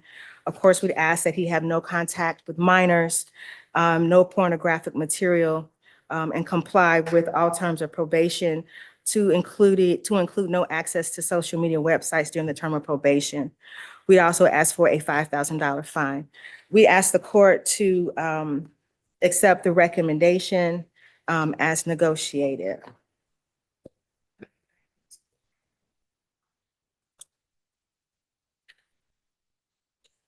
Ms. Jackson, can you share the criminal history information you have on Mr. Wade, please? Yes, Your Honor. There are 3 cycles. The last arrest was January the 22nd, 2003 with the federal government for using a facility or means of interstate commerce the charges are associated with a CWAC. And he was convicted in 2003 as a federal offense for a CWAC, Your Honor. That's the only felony conviction that he has. Got it. Thank you. Yes, sir. Is there something you needed to change? Just only one thing I did not mention, while we did file a recidivist notice, the state will withdraw that, although it's a one conviction. It's a, The one conviction we. got found it. You're withdrawing the recidivist notice. That's right, Judge. Okay. Ms. Rios, I'm interested in hearing from you if you could include in what you share with me how long Mr. Wade's federal sentence was. I believe it was 10 years, almost 10 years. 9 years, 11 months is about what it was.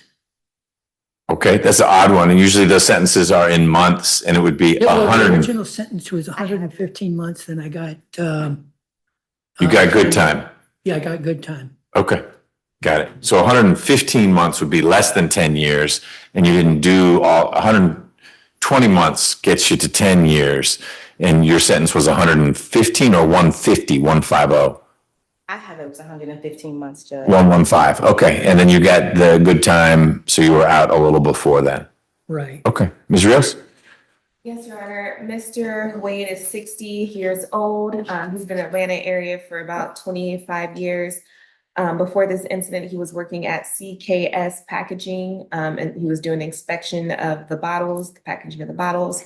And he did go to do some college. He was studying computers when he was in college. I'm just asking that you go along with the recommendation that me and the state negotiated. I do understand that he has a past charge similar to this, but he hasn't, there's no charges of him actually physically harming children. I understand what the charges are today, but I think this is an appropriate sentence for Mr. Wade. Okay, Mr. Wade, anything you want to add? I just want to make one comment about one of the conditions that says I cannot use encryption at any time. My problem with that is if I get permission to make a purchase online, those automatically use encryption. So I assuming when I signed it, it was I would not initiate or receive any encryption or decryption notice. I'll have to look at the condition. I assume it means you will not encrypt your communications.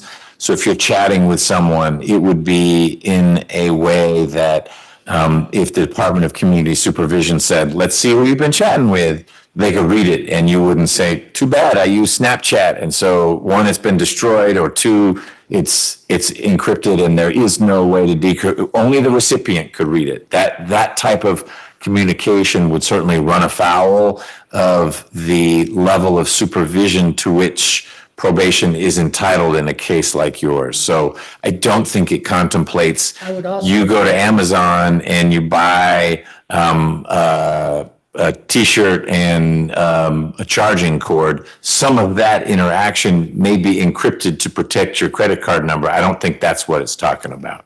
Right. And on that chatting thing, I doubt that would probably be happening considering my history.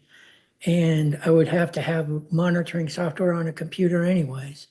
Right. Well, one would doubt a whole lot of things would be happening a second time around, and yet here we are. So there are certain impulses that some people in our community have that 115 months in federal prison don't change. So that's why we're together here. Anything else, Mr. Wade?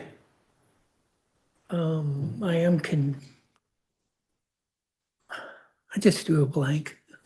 That's okay. If you think of it while I'm covering some things, you should, I'll come back to you to say, is there anything else? Yeah. Okay. So, Mr. Wade, I appreciate the work Ms. Rios has done on your behalf, and she is correct that no children were harmed in this process, but that wasn't for want of trying. You are fortunate, more importantly, the children of Roswell or wherever this would have happened are fortunate that it was law enforcement on the other end and not a 9-year-old boy. Did you say his name was Trevor? Correct. Trevor, and whatever name the 6-year-old girl is. You have some predilections that are not shared by most folks in the community, and it makes you, whether you mean it or not, dangerous for little kids. And I think that the federal government in '03 and the state government now are appropriately pushing pretty hard to take you out of service for a little while. I do find that there's a factual basis for your plea. That was loud. That your plea is knowing and voluntary. I'm pretty sure you understand all this is not your first plea to charges like this. And it's voluntary, meaning no one's forcing you to come in here and plea. Is that correct? Yes. Okay. I'm sentencing you pursuant to the Probation Options Management Act. And what that means is that when you're done with the custodial part of your sentence, you'll be on probation. And if you happen to have a hiccup while you're on probation, but it's kind of technical in nature, maybe you miss a meeting with a probation officer or something like that, you don't have to come see me. But if it's a violation of any of those very many special conditions, or you get arrested for anything, that comes back to me. Ms. Rios, can someone in my office sign the indictment for you? Ms. Winfrey, is it okay if we sign for you? Yes, Your Honor. Mr. Wade, we are now in the era of, just like with encryption, electronic signatures. Is it okay if we electronically sign the indictment on your behalf indicating your guilty plea? Yes, sir. Okay. The recidivist notice has been withdrawn. I'm curious, Ms. Winfrey, these are charges that I see very infrequently here.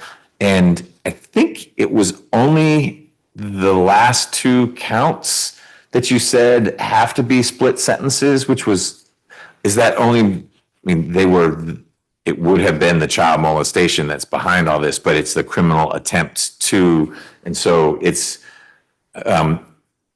sentencing under that attempt provision is guided by the sentencing for the underlying unachieved felony. That's correct. Your And those are Honor. the only two that have to be split. That's correct, Judge. Okay. All right.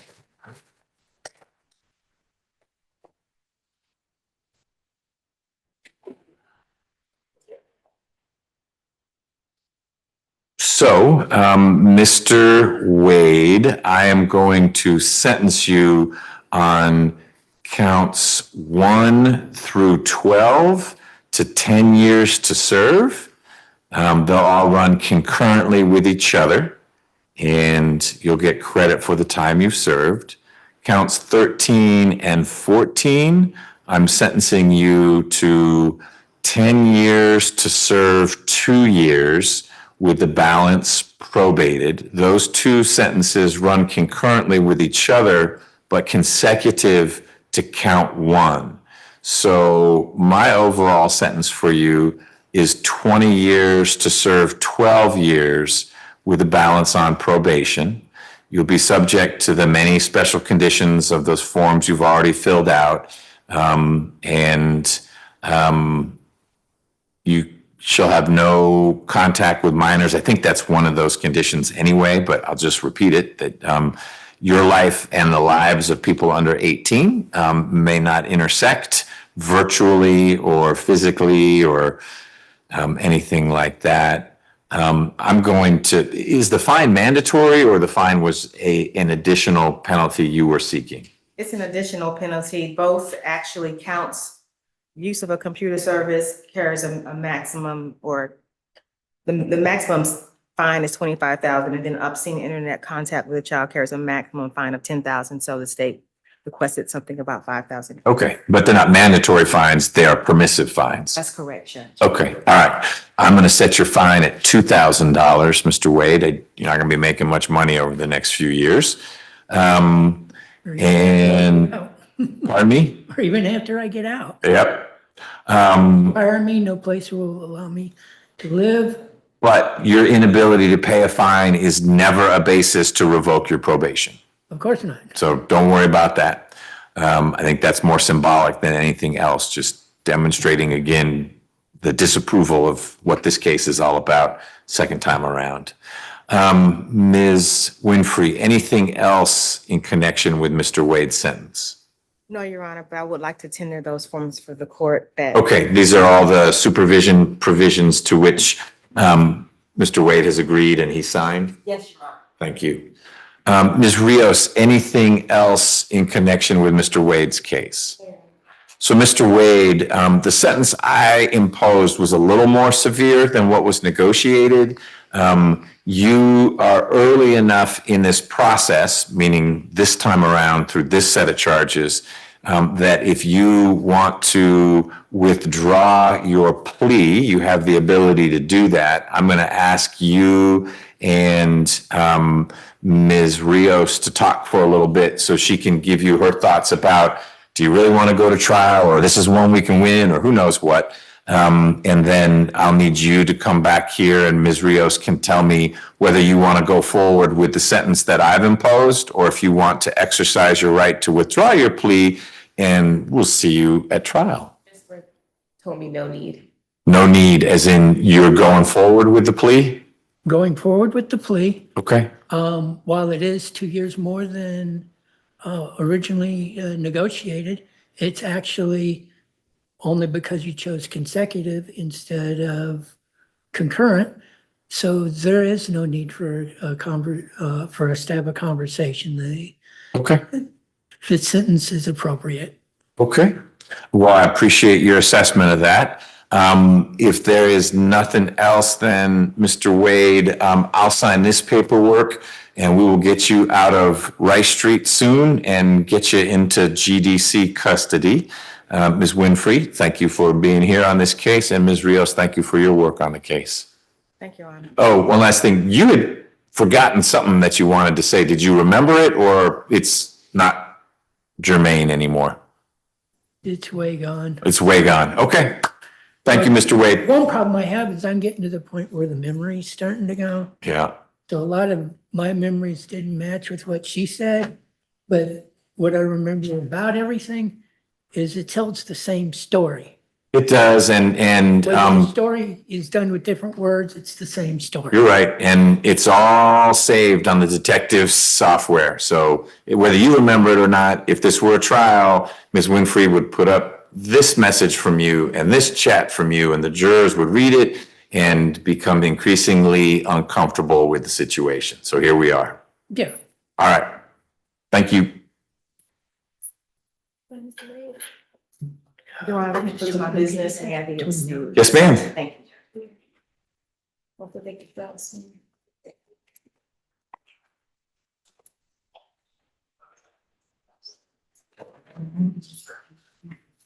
And Ms. Wood, we still need to hear from Mr. Carter.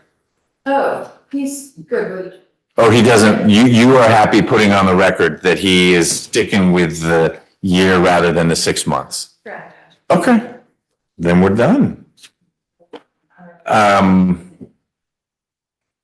We don't get a lot of cases like that. We have them federally. I was trying to figure out if I remembered Mr. Wade, but I would have been right as I started there and I wasn't in that unit yet. So he was a little before my time, but we had lots of cases from Roswell. And then this one FBI agent who sadly in the end got fired because he made some bad choices as an agent, but made lots of cases like this where he was I'm a dad and I got a little boy. I want you to spend time with him. And he would get when you can do it from all over the state with the feds, it was scary how he put the hook in the water and it would take a few weeks and then people are sending pictures of their junk and like, yeah, this is what I have for your little boy. I'm like, I do not want to see what you have for the little. Yeah, I am just. Yeah. I would think the catcher predator would like end all that. You would think, know? and yet, you would think when the person on the other end said, yeah, but you may be a cop, so I'm not going to do it. Like, okay. Yeah, clear sign. Right. And most of all, you would think if you got busted for it before, that's why, I mean, he's got wiring. It's too bad. Yeah. Yeah. It's not fixable legally. Yeah. All right, let's say farewell here.